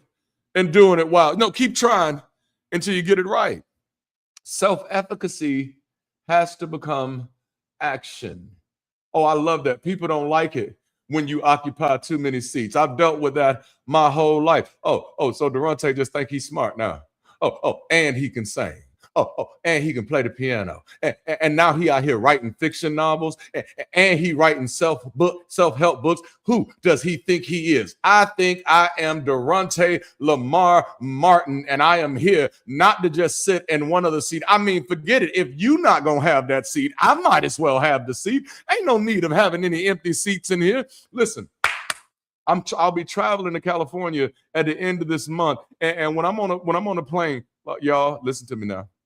When I'm on a plane, I just absolutely love. It don't happen a lot, but I just absolutely love when I get in a row by myself. Man, oh my goodness. As much as I love community, as much as I love people, there's nothing better than being on a plane on a row by yourself. And oh my goodness, don't let it be that emergency exit row. Oh, all the leg room in the world. Durante, why are you talking about seats on a plane? Because if I get in a row by myself, do you think I'm just going to sit in one of those seats? No, baby, I'm going to have several seats. I'm occupying that whole space. Big back energy. Okay? Self-efficacy has to become action. You have to pull the chair out. You have to sit down, and when the moment reveals that you have the capacity for another seat, take that one too. Come on in and have a seat. Let us know just how you do. When the moment reveals that you have the capacity for another seat, don't wait for permission. The vacancy is the permission. Have your seat. Have your seat. Oh, ain't nobody else sitting here? Let me go ahead and spread out a little bit. Ain't nobody else sitting here? Oh, okay. Yeah. Let me. No. You have to pull out that chair, and when the seat makes itself available, take that one too. See, now we're talking about sitting with the difference between what I feel and what I believe about myself. See, the challenge is no longer merely, can I experience something good? It becomes, can I accept something good about myself? Because that inner voice that creeps up is, I don't know if that's for me. That inner voice that creeps up, is, who am I to want to do so much? That inner voice that creeps up is, I should probably not try to take up too much space. It becomes, can I acknowledge? Can I experience something good? Come on now. The vacancy is the permission. Yes, thank you. Can I accept something good about me? Can I acknowledge I'm actually good at this? I'm gonna tell you a story. I read a book when I was in, it was right after I graduated high school, and I was just going for a job at a call center, and I got the job, and I was like a little call center rep, and I was reading this book called Think and Grow Rich. I'm not promoting the book, I'm just telling my story. It ain't your story, it's just my story. And I was reading this book called Think and Grow Rich, and there was this story in the book, and I think it was about Steven Spielberg, and it was about how he got his first big break in Hollywood, how he would just sneak on the studio campuses, and eventually he ended up getting in there. And so I said, you know what, I'm going to try that. And so I was working at this call center in Jacksonville, Florida, on Bay Meadows Boulevard, and I noticed that there was an empty supervisor office. There was an empty supervisor office. And so normally during lunch and during breaks, I would go into the break room with my other fellow call center representatives. But little by little, I started paying attention to that empty supervisor seat. And I was like, you know what? Ain't nobody sitting there. Ain't nobody doing nothing with that office. Ain't nobody over there. Ain't nobody even thinking about it. And so little by little, I just started moving some of my stuff in there. And after a while, every day, listen to me. Listen, this is my story. It ain't got to be yours. It's mine. Every day, I started taking my breaks and my lunches in the supervisor office, have several seats. Come on now.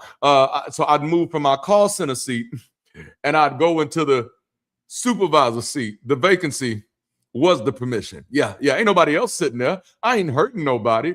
And little by little, I'd move my stuff in there. I'm taking my breaks in there. I'm taking my lunches in there. I've trimmed my lunches down, so I ain't eating no like big old buffet in there, so it's not bothering anybody. I just got my little chips, my little pretzels, my little sunflower seeds. That was back in the day when David's had the nacho cheese sunflower seeds. Yeah.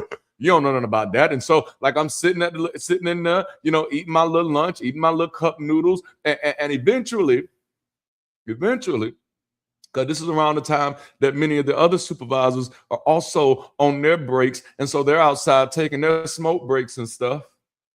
So other call center reps are looking for a supervisor to help them. And so they come over, hey, Durante, can you help me with this? Sure, I got you. I'm in the seat.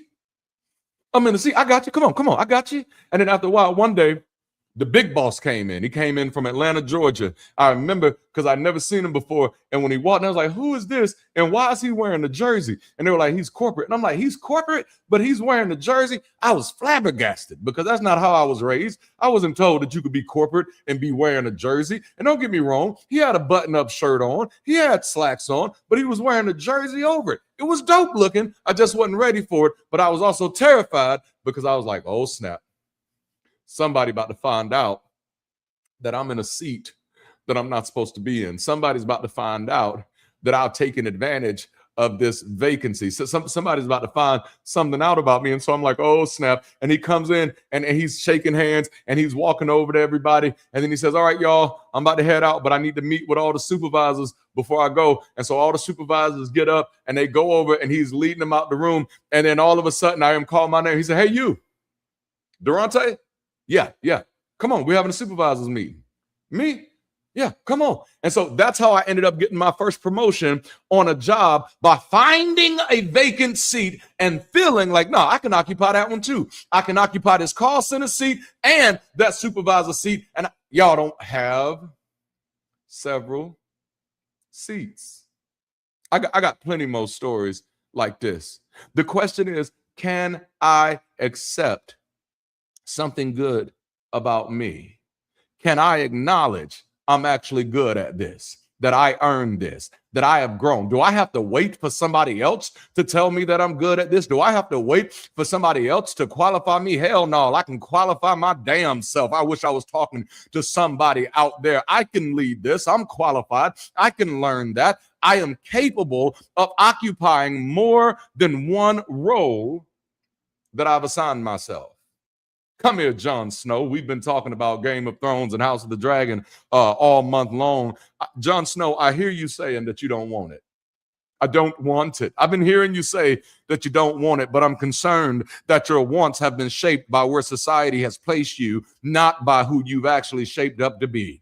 And I feel like that is somebody's message this weekend, is that you have let society determine which seats that you have shaped to sit in instead of actually paying attention to who you've actually shaped up to be. And if you mess around for too long and wait for somebody else to recognize that you already ready, you're going to be waiting for a long time. Sometimes you got to be the person willing to take the seat for yourself.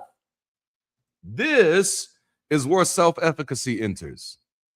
Some people avoid pride because acknowledging competence changes the story they've been telling about themselves. So you don't want to feel like you are who you are. It changes the story. If I admit that I'm capable, I can no longer hide behind incapacity.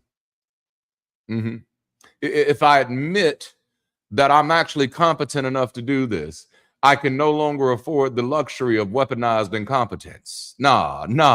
If I admit that I'm good at this, then I can no longer ignore my responsibility to do something about it. And this is what I mean when I'm challenging you to have several seats. You may be the learner and the leader.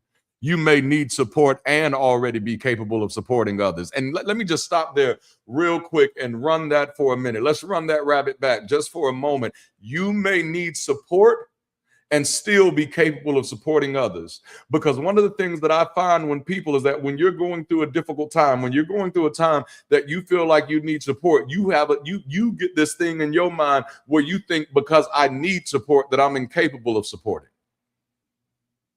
Don't you dare do that to yourself. Sure, you may be sitting in a seat that needs support, but that does not mean that you're not capable of sitting in a seat that causes you to be the support. You may absolutely still be healing and still already be highly capable in other areas. You may absolutely be recovering in some spaces and still be absolutely ready in other spaces. And the point here is not narcissism. It's accurate self-assessment. Humility does not require you to lie about what you can do. Now, I get it. You may not be able to play the instrument, but you can write the song. Come on now. Hey, you may not be able to sing the lyrics, but you can make the beat. Humility doesn't require you to lie about what you can do. You cannot sit in your capacity while constantly apologizing for having it. And I feel like that's what cultural and religious superstition often leaves people in, a place where you're feeling like you're constantly having to apologize for your capacity. And the moment you trust yourself enough to occupy several seats, not just one, several seats, you also have to reckon with the responsibility attached to every seat you take, which leads us to our third point of this weekend. Don't dodge the weight. That's the scary part, isn't it? No, the good part is I can sit in the seat and I can be recognized and people going to see me. But man, you better ask Rhaenyra. There's some weight that comes with that seat. And I'm encouraging you, don't dodge the weight. As a matter of fact, I want to encourage you to get your weight up. Come on now. If I don't do nothing, I'm a ball. I'm counting all day like a clock on the wall. Go on, get your money, little duffel bag boy. I'm sorry, I just went there. Don't dodge the weight. See, this is where the conversation gets uncomfortable, okay? Because capacity comes with responsibility. As long as I can genuinely say I can't, there are certain expectations that I'm exempt from. As long as I can genuinely say I can't, then no one's going to expect me to act. Come on now. As long as I can genuinely say that's not something I'm good at, then nobody's going to put that weight on me. They're not going to look in my direction. I can just blend in the background. I can be like that Homer GIF or GIF or whatever y'all call it, where I just fade back into the bushes. Yeah, I can do that there. No, as long as I can genuinely say that I'm not good at this, then nobody expects me to do anything. But the moment that I acknowledge I can, here you go, Sherman Clump. Yes, I can. The moment I acknowledge that I can, 98, 99, 100. The moment that I acknowledge that I can, a different question walks into the room. What am I going to do with the fact that I can? Okay. We often avoid our strength because weakness comes with fewer expectations. We minimize our influence because influence carries accountability. Sometimes I'm just one person is an honest recognition of limitation. And sometimes I'm just one person is a convenient way of pretending that one person still can't do something. Sometimes I don't know is honest. I get it.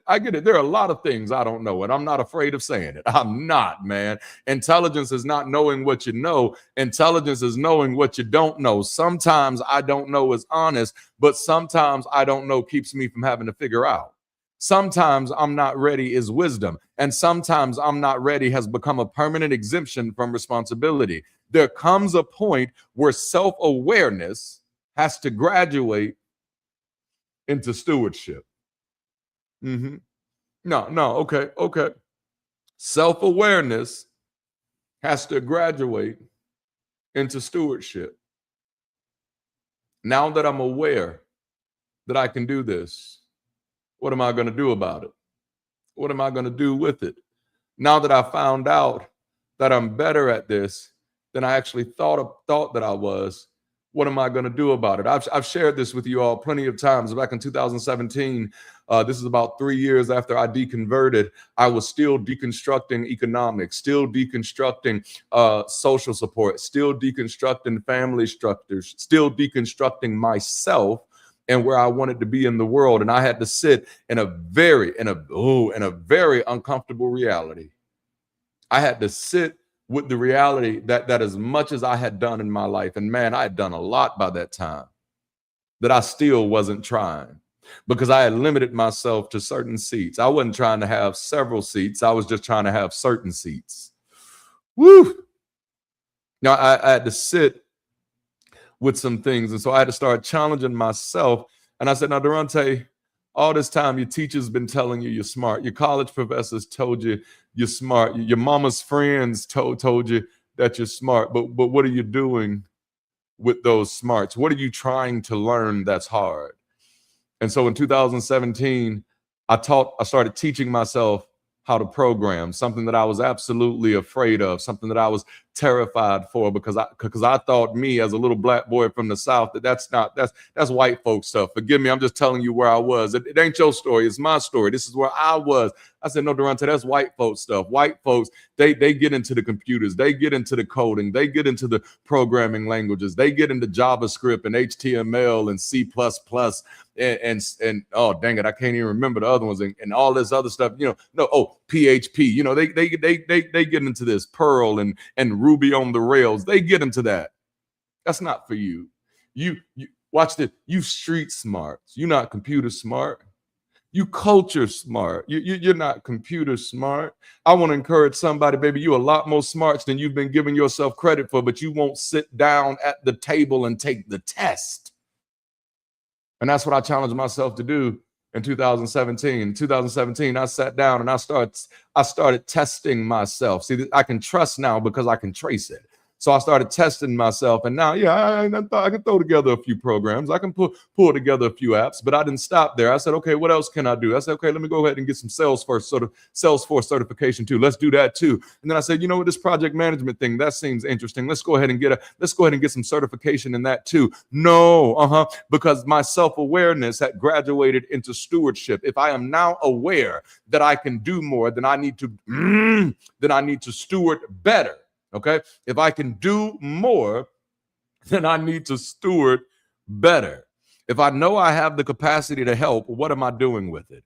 If I know I have influence, how am I using it? This is why I started pivoting on my channel, because I was like, oh, Durante, you have influence and people want to use you as a weapon and not a help. If I know I have influence, how am I using it? If I know that I can lead, that I can create, that I can organize, that I can teach, that I can build, that I can advocate, that I can solve, or that I can contribute, then my ability is no longer merely something for me to admire. It is something that carries weight. It is something that carries responsibility. It is something that I have to hold myself accountable for. So week 1 asked whether the chair could hold your weight.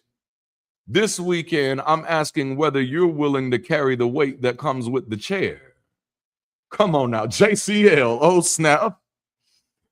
And speaking of carrying chairs, in 2023 in Montgomery, Alabama, at the Riverfront Park, a large-scale altercation occurred that featured, of all things, a chair. Now, if we're going to talk about sitting in it, if we're going to talk about seats and having several seats, I got to talk about the chair that showed up at the Montgomery Riverfront Park Ball. Let me give you a little context so that this doesn't become a pretext. The city-owned Harriet II was unable to dock due to a privately owned pontoon boat that had blocked its assigned docking space. The ship's crew notified the pontoon's occupants through the ship's loudspeakers, but the pontoon was not moved.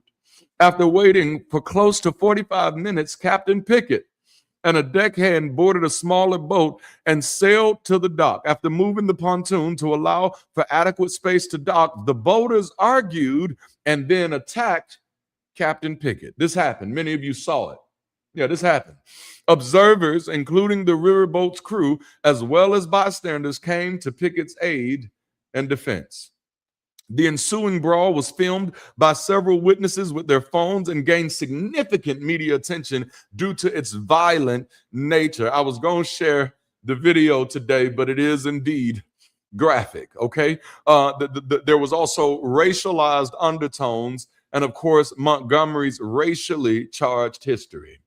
The climax of the brawl came when one black man, using a folding chair, decided to go into action, okay? Bruh man literally took his seat in his hands, all right? I want to talk to somebody that you've been sitting in your seat long enough. It's time to take your seat in your hands. Now, before somebody leaves here saying Bridge City told you to start swinging patio furniture, that is not the takeaway. This is a prime example of capacity becoming action. The cultural humor of the chair may give you a laugh, and it should, because it was funny. There was plenty of comedic interceptions. Plenty of comedians took advantage of the moment because it was unfortunate. But yeah, bruh, it was funny. But the deeper point here is there are moments when having something within your capacity creates a decision about what you're going to do with it. All right? Yeah. It's not just about taking the seat. It's about what you're willing to do with the seat that you've taken. And for the sake of this conversation, I'm here to remind you that you don't just have one seat. You have several seats. You WCW, WWE, tables, ladders, and chairs type of match seats with it. You got plenty of seats at your disposal. What you gonna do with them? My point is, capacity creates a decision. Yeah, capacity creates a decision. What are you going to do with what's in your hands? What are you going to do with what you know? What are you going to do with what you survived? What are you going to do with the access, the influence, the skill, the experience, the relationships, the resources, and opportunities that are already available to you? What are you going to do with that seat that you have? No, if you take those seats, what are you going to do with those seats? Sitting in it is just half the battle. What comes next is what is most appropriate. Because it's not enough to recognize the seat. It's not enough to admire the seat. It's not enough to tell everybody, look at all of these seats that I could occupy. I got plenty of friends. They got plenty of degrees on their walls. But the question is, what are you going to do with the seats that you have? At some point, capacity has to become contribution. And I live in a mindset where contribution is much more powerful than compensation. Potential has to become participation. Ability has to become action. Otherwise, capacity without responsibility eventually becomes wasted potential. Once you know you can, I can't is no longer available as an excuse. Which leads me to my final point of this weekend. And I told you, your boy was rolling fast. Don't decline the seat. Don't decline the seat. This is the culmination. This is where your hero arc comes fully into view. Let's go back to the 90s real quick. And then a hero comes along. This is where your hero arc fully comes into the view. It comes into view with the strength to carry on. I don't know the rest of the words, but this is where your hero arc finally comes into view. Some people spend years asking for an opportunity and then struggle emotionally when the opportunity actually calls their name. Some of you right now, you're out there fidgeting and struggling because Bridge City has opportunities that are calling your name. You've been waiting for opportunities for a long time. Some of you thought when you deconstructed and that when you deconverted that your chance for opportunities was over. But then Bridge City called you, and we didn't call you just to be a participant. We called you to be a hero. And then a hero comes along.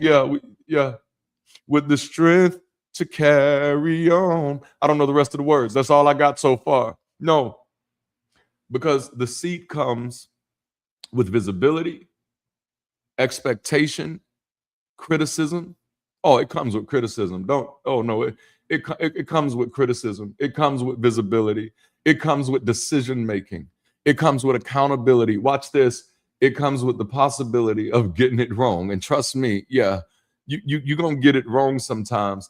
And it comes with the loss of the comforting story that somebody else is responsible for what happens next. That's what made it so easy for Jon Snow to be like, I don't want it. I don't want it. Because that's so much more comfortable. That makes it so much more comfortable to just wait for somebody else to do it. So I think so many of us are not occupying seats because like that, somebody else is going to handle that. I don't want to run that risk. I don't want to run that risk because if I get it, I might mess it up. And I might not do as good as such and such. And listen, you don't even know such and such good enough to know if they're going to do it better than you or not. And the truth of the matter is none of that matters if you're capable. Listen, if the seat is vacant, the vacancy is your permission. As a matter of fact, if the seat is vacant and you have the capacity, then the vacancy is not only your permission, the vacancy is your responsibility. Okay? Because there comes a point when refusing the seat is no longer humility. It becomes self-denial. Yeah, there comes a point. Yes, the vacancy is your responsibility. You're at a point now, this isn't just humility anymore. This is dereliction of duty. This you are abdicating your throne. That's what we've been talking about this whole month. This whole series is helping you reclaim your throne of agency. Please don't abdicate your throne any longer. At one point, we were abdicating for religion.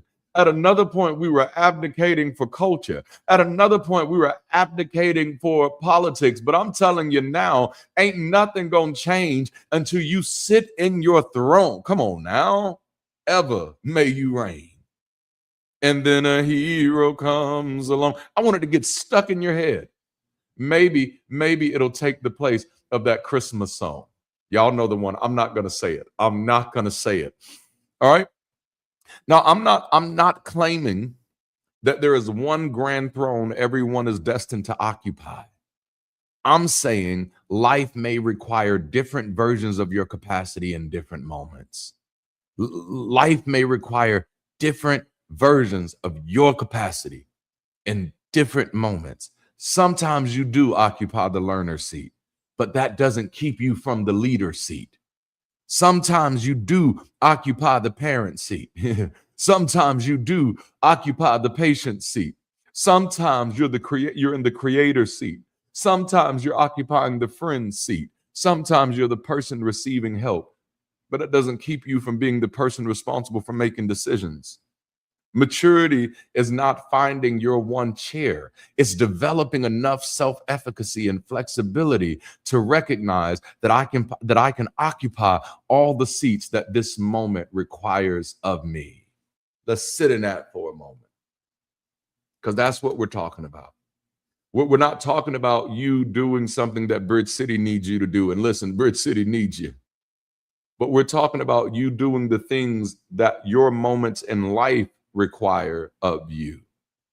You being flexible enough, adaptive enough, adjustable enough to be able to sit in a moment and be able to realize that maybe this moment doesn't require one thing from me. Maybe it requires me to occupy several seats. It may be. Come on now. Yes, I'm starting with the man in the mirror. Y'all gonna make me lose my mind up in here. It may be one table, but there are several seats that I can occupy at this table.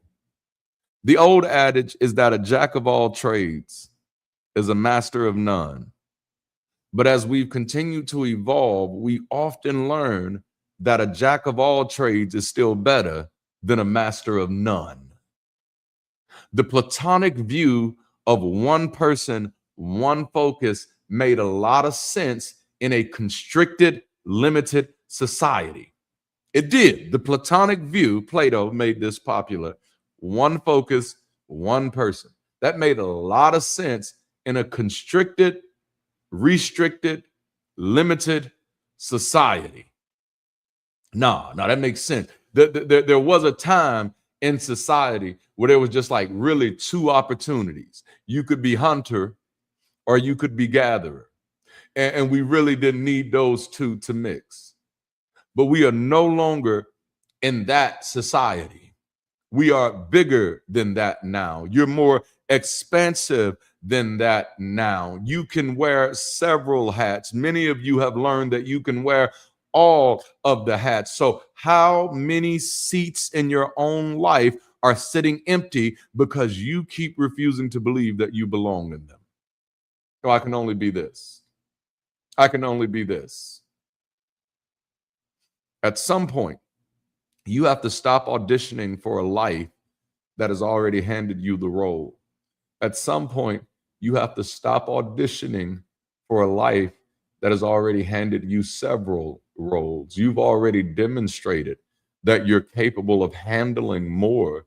You now have to treat yourself accordingly. You now have to trust yourself accordingly.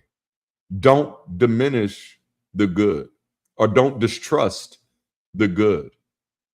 You got to be the type of person to say, I can allow good things to happen to me, for me, through me, and in me.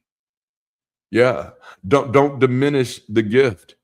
I can acknowledge that, I'm messed up. There's a whole fool in here. I've done some things that I'm not proud of. No, there is a whole jackass in here if you press the right buttons, but that don't mean that I have to diminish the gift. There is some good in me. There is some capacity in me. Don't dodge Don't dodge the weight. Can I accept the responsibility that comes with that capacity? Don't decline the seat. I can actually occupy the roles that my capacity makes possible. I can occupy the roles that my capacity makes possible. So week 1 was to trust the seat. Week 2 was to stop automatically escaping the seat. Week 3 is to recognize how many seats you're actually capable of occupying. In the words of one of my favorite movies, you mustn't be afraid to dream a little bigger, darling. You're capable of occupying more seats than the one that society, culture, religion, or family have even designated you to. There are parts of you that you're sleeping on just because other people were sleeping on. You ain't got to sleep on yourself because they were sleeping on it. Yeah, they told you that skill wasn't important. Yeah, they told you that hobby wasn't important. They told you that interest wasn't going to be good for anybody, but they do not get to define your reality. You mustn't be afraid to dream a little bigger, darling. So here's my challenge to you this weekend. Yourself to become smaller just because smaller feels safer. You know, that doesn't have to be where you are. I get it. It feels safer. It feels like I'm protected here. If I don't do too much, if I don't expand too much, if I don't try too much, then nobody's ever going to judge me. Then nobody's ever going to mistreat me. Then nobody's ever going to know that I have flaws. Then nobody's ever going to know that I have good days every day. No. Stop requiring yourself to become smaller just because smaller feels safer. Some of us have spent so much time learning how to survive. We've spent so much time learning how to survive disappointment that we've never developed that same comfort with possibility. We know how to brace, we know how to recover, we know how to make it through. But there comes a point when surviving can no longer be the highest expression of your humanity. There comes a point where surviving cannot be the end-all, be-all of your identity. Man, we're all survivors. If you're here, if you're alive, if you're breathing, I already know you're a survivor. But tell me something else.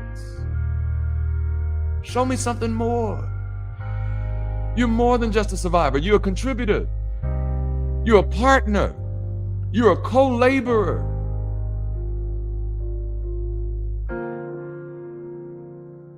You also have to sit in it long enough to build, to contribute, to create. You have to lead where you can lead, learn where you need to learn, receive where you need to receive, and give where you have something to give. And none of those seats require you to surrender the others. Just because I'm leading doesn't mean I stop learning. Just because I'm learning doesn't mean I'm incapable of leading. Just because I'm receiving doesn't mean I don't have anything to give. And just because I'm giving doesn't mean I don't have room to receive. Your life doesn't need a smaller version of you. Your community doesn't need a smaller version of you. This world that we share together, it doesn't need a smaller version of you. No, we need an honest version of you, a full version of you, an honest recognition of what you still need to work on and what you already know how to do, an honest recognition of where you're still healing and where you're already strong.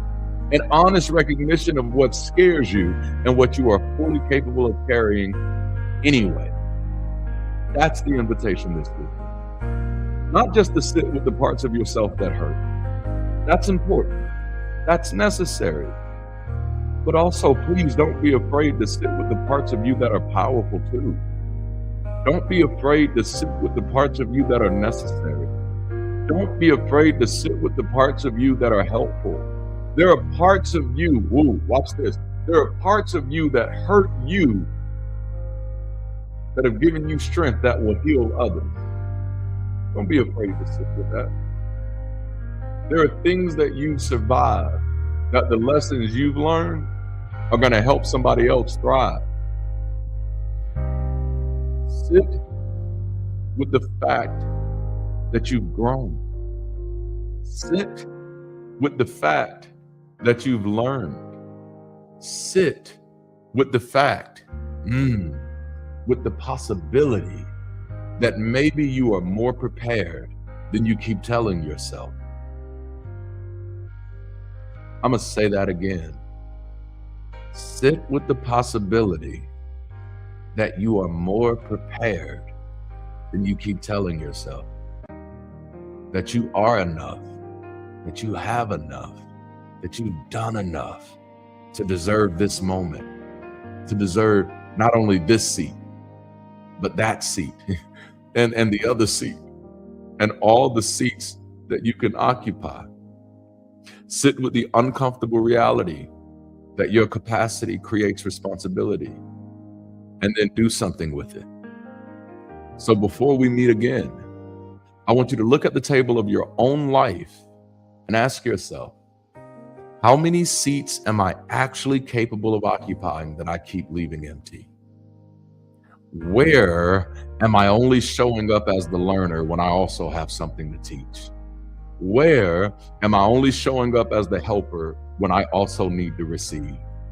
Where am I only showing up as the survivor when I also have the capacity to build? Where am I only showing up as the person who is healing when there are already parts of me that are ready to help others? Stop reducing your participation in your own life to one chair. Have several seats. Bring more of yourself to the table. Trust more of what you carry. Occupy more of what your capacity makes possible.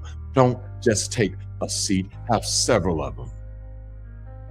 You're capable of doing great things, but I think that many of you have lost your faith in yourself, and you run from your negative emotions and shame and your positive emotions and self-doubt or even self-denial. My invitation this weekend is not only sit in your discomfort, it's also sit in your capacity. It's confronting both to reclaim your rightful throne of agency and activation. Don't just take one seat. Have several seats. And I'm not just telling you to do it for you. Please do it for you.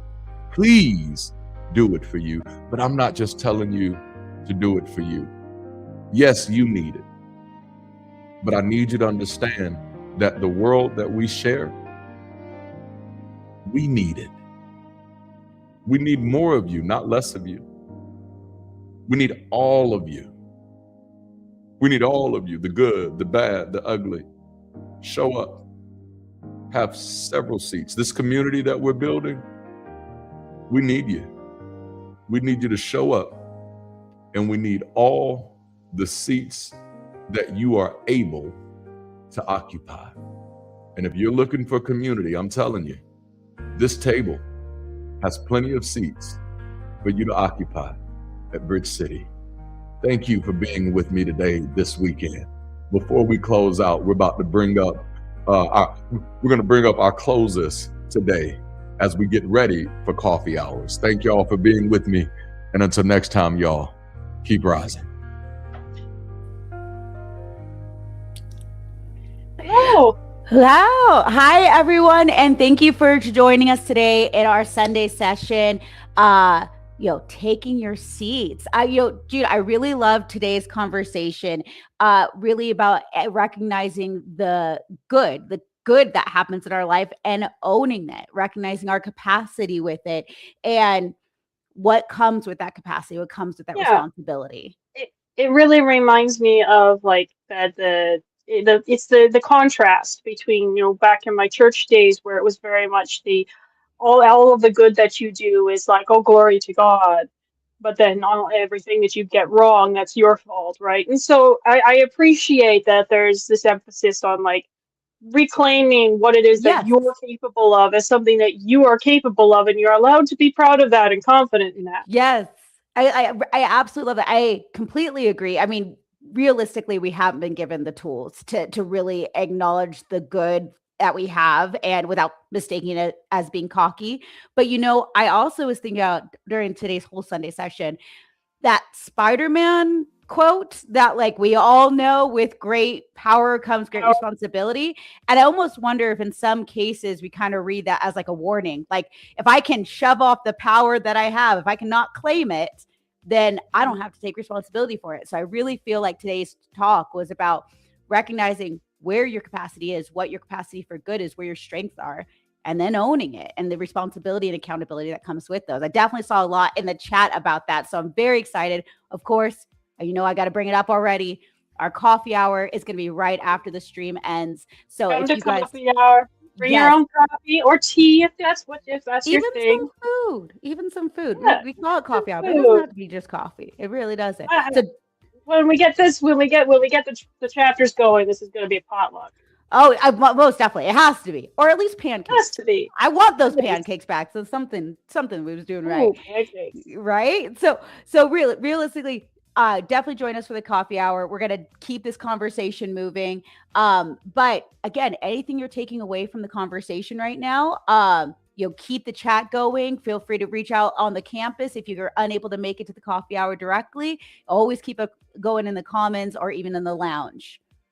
Or even in the comments on the replay of this video, right? Yes. We have do the algorithm things. Don't forget to like, to Always. share, all the YouTube subscribe, join if that's your thing. But yeah, absolutely. Carry on the conversation in the comments of this video. We have the commons on the global campus, and of course, coffee hours. So we want you to and the reason we have the coffee hour, honestly, is so that we can hear your thoughts, right? Because that's what we're about. We're about building community. Yes. And community means lots of people having their say and their opinions heard. And their perspective honored, heard, validated in some cases. I really want to talk to, our new members as well as people who just kind of check out only the Sunday sessions. What you're seeing a lot here is our community in action. You're seeing Bridge City as a place to connect, to think honestly. I mean, we just came off a whirlwind of events in this last week, and so many of them were centered around really deep thinking and personal growth and bringing our experiences to the table and kind of sorting them out as a group. So it's been really beautiful just to see these moments where relationships are built, communities built through these actions, through people getting together. So coffee hour is just another way to do that, but you can always do that in the replay, in the comments below on YouTube. Definitely do those YouTube things for sure. Yeah, and for those of you who are going to join us in the coffee hour, in order to do that, you have to start a membership on Bridge City, which and that opens you the door to all sorts of other fantastic resources. We've got, like I said, there's the commons where there's general chat thread. We also have all of the fantastic clubs, right? We have the club music, arts, writing, book club. We got our brand new content creator club, but our featured clubs this month is we have the politics club, the politics club and the deconstruction club. Yes. The deconstruction club has coming up this Tuesday. This upcoming Tuesday. Yes. This upcoming Tuesday will be the Nuts and Bolts deconstruction club event, which is just an environment where people who are deconstructing or even just curious about deconstruction can show up and share their thoughts, hear other people's thoughts. Just a place where people can kind of bounce ideas off of each other. Well, I like Julian saying it's free, and that's true. It is free, both the membership into Bridge City as well as the coffee hours and the Nuts and Bolts night. Really, Nuts and Bolts is about, yes, our deconstruction journeys, each one of our deconstruction journeys, but also our reconstruction journey, because we do talk a lot here about deconstruction, and that's a big part of a lot of places and messaging and things that we all came from. But a big thing that Bridge City does too is that reconstruction piece. We get together, we grow projects, we grow schools of thought, we have deep conversations, and we also just have fun movie nights. This one coming up, the next movie night that they're talking about, Leaving My Father's Faith. I just did what Julian did. But you did exactly. I don't know, but something about those words together want to make you say face. But I'm really excited because, I feel like there's so many different ways to participate in Bridge City as a community, through different conversations, through different groups and events that I'm always really excited about all the great things we have going on campus. So definitely be sure to check this out. The Nuts and Bolts Night this upcoming Tuesday. We just had our media literacy presentation last week. So definitely catch the video on demand and the event posting there if you're curious. It was a great one. We had a guest speaker from outside the campus. So there's a lot of great things going on in the community. Right? Once you deconstruct one model of reality, you have to figure out how you're going to approach building a new model of reality. And the media literacy workshop, I think, was really good for giving people a way of starting their journey of being able to test the information they're receiving so that they know what's valid and not. That's actually such a good point. Like, these are some of the ways we do introduce reconstruction, because you do have to build that up with information flying at us from all places and corners of everything, from our hands, our phones in our hands, to our computers, to everything in between. Really needing to know how to suss out information and good sources and things like that is such a vital skill set to develop in today's day and age. So definitely recommend everyone checking that out, and of course sharing and participating in our different club scenes and events going on the campus. So if you are a new member, thank you again. If you're a visitor and you haven't joined the campus, what you waiting for? Get on in.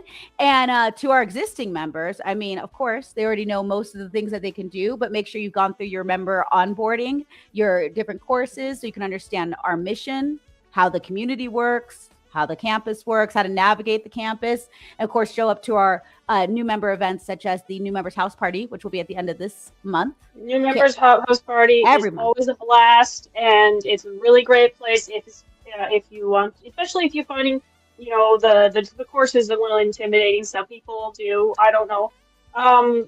But you can just show up to the New Members House Party, and we'll go over a lot of the orientation stuff there, and then you can ask questions. We also have a little welcome room feature we've been trying out the last couple of months, where when you join the campus, you're added to a group chat of all of the new members who've joined that month, the same month as you. And again, it's just a place where if you need help navigating or just have any general questions, there's a few of us who are part of that group chat who are in leadership, Ashley, myself, and Durante, I believe, and Anna, our fantastic campus coordinator, is she officially head of member experience? Yeah, the director of member experience team, Anna. Yes. And so if you guys come into the campus, Anna will be one of the first people you guys interact with. But definitely our welcome rooms, our connection circles, we have a lot of great ways for new members to kind of come in, get their footing. There's a lot to go through. But I will say, in the words of one of our newest members, Chris, she just spent some time poking around. Because really, we have a lot of great things going on. I spent a good 2-3 months mostly lurking. I think I only posted in the music club a couple of times before I jumped in with both. That's the way to do it. That's sharing. And it was great. It helped me kind of get a feel for it. And honestly, we are supportive because at the end of the day, that's what our core values are, right?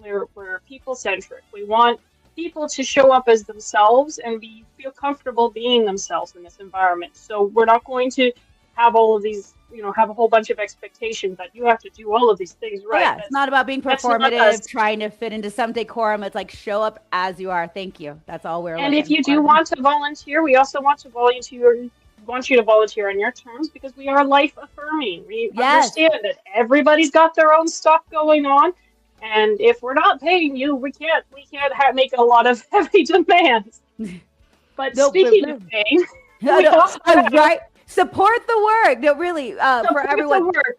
We had actually an incredible, one of the best Giving Tuesdays we've had so far this month, which is great. We're actually able to cover our costs, which is fantastic. Always right. Those are always good months. So really, here we talk about rational generosity and giving, supporting where you can and how you can. So sometimes that does look like joining a team, checking out the different teams pages and stepping up and donating your time. But if you can donate or give financially and support and contribute in that way, thank you so much because what you guys do here helps us make our community both sustainable and scalable and accessible. all three things, in fact. So we thank you guys for everything you do. Again, our Giving Tuesdays are the second Tuesday of every month. This month we had a great Giving Tuesday. Thanks to everyone here on the campus. Please answer phase. Yes, the coffee hour, you do have to join the Bridge City campus in order to participate in coffee hour. That is a members event. Like I said, it is free though, right? You just have to sign up. It's not a big ask. Do you have to complete the new member onboarding to have not to join a live room? No, not for coffee. Okay. Yeah. So yeah, all you have to do is sign up. And yeah, so that is a requirement to answer that question. But and it's a basic login process to get into the campus itself. But we do, as we kind of talked about, have some onboarding courses, as well as some things like our new member introduction. There's some small asks to get into that introduction phase, but that's just to help you better understand what we're here, what we're about at Bridge City when we talk about our values, people-centric, life-affirming, and of course that people matter. So and definitely recommend going forward thinking. Forward thinking. But speaking of forward thinking, that's honestly the goal. Is like we're trying to get people in rooms together to talk to each other, to share their perspectives, share their ideas, so that down the road we can build out in-person campuses and have this be a full-fledged community organization. Well, yeah, this is connection. Yeah, we are babies right now. This Bridge City is a baby. Bridge City. I don't know. Yeah, what do we say?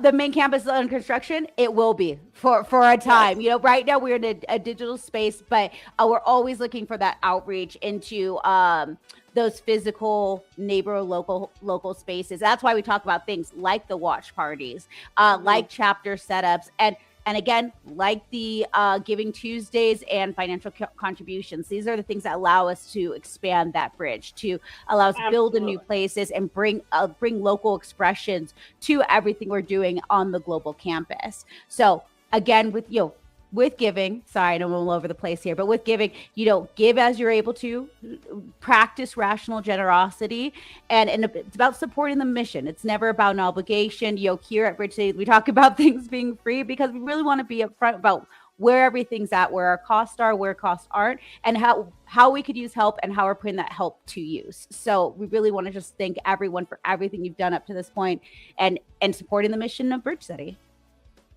Absolutely. Thank you so much for being here. And once again, I will gently remind y'all to like the stream on your way out. Oh, share the replay. Share the replay. Do all of the YouTube things, right? This is we call this our lighthouse, the Sunday sessions. They kind of are, yeah. Yeah. Because nice. This is a lot of people who, yes. That's why we're here. We want this to become massive. We want this to be a place where people that becomes a viable option for people who are looking for something, for some kind of community that doesn't require, have supernatural belief requirements. Well, yeah, and we talk a lot about community, and I know sometimes people are like, "Hey, what are you guys doing here on rational Sunday?" Reciprocity? Sorry. Oh, I like that. Rational reciprocity. I'll take that too. Honestly, but we here we are actually doing the work of community. We talk a lot about what's happening on Sundays, and I know that people see some of the parallels with church. The thing is, church does not own community. We all have a need for it to be seen, to feel like we can experience this world as ourselves, and we don't have to put on performance. That's really what we're setting the stage for at Bridge City, to give everyone a place to kind of express themselves and come to the table with other people who are looking for that same type of truth and honesty through everyone's actions. So I really just can't stress enough. If you were thinking about joining Bridge City, if you're like, do I want to do that login to get on campus? Yes, today is the day that you want to do that. I promise you. I'm really excited about today's coffee hour. I'm going to be bringing up Spider-Man again. I hope Zernil's in there because he loves Spider-Man. I'm excited for it today. Honestly, this is going to be great. This is going to be fantastic. So I hope we all see you in the coffee hour. And just to remind everybody to keep rising and be the bridge. Yes, be the bridge. Bye, guys.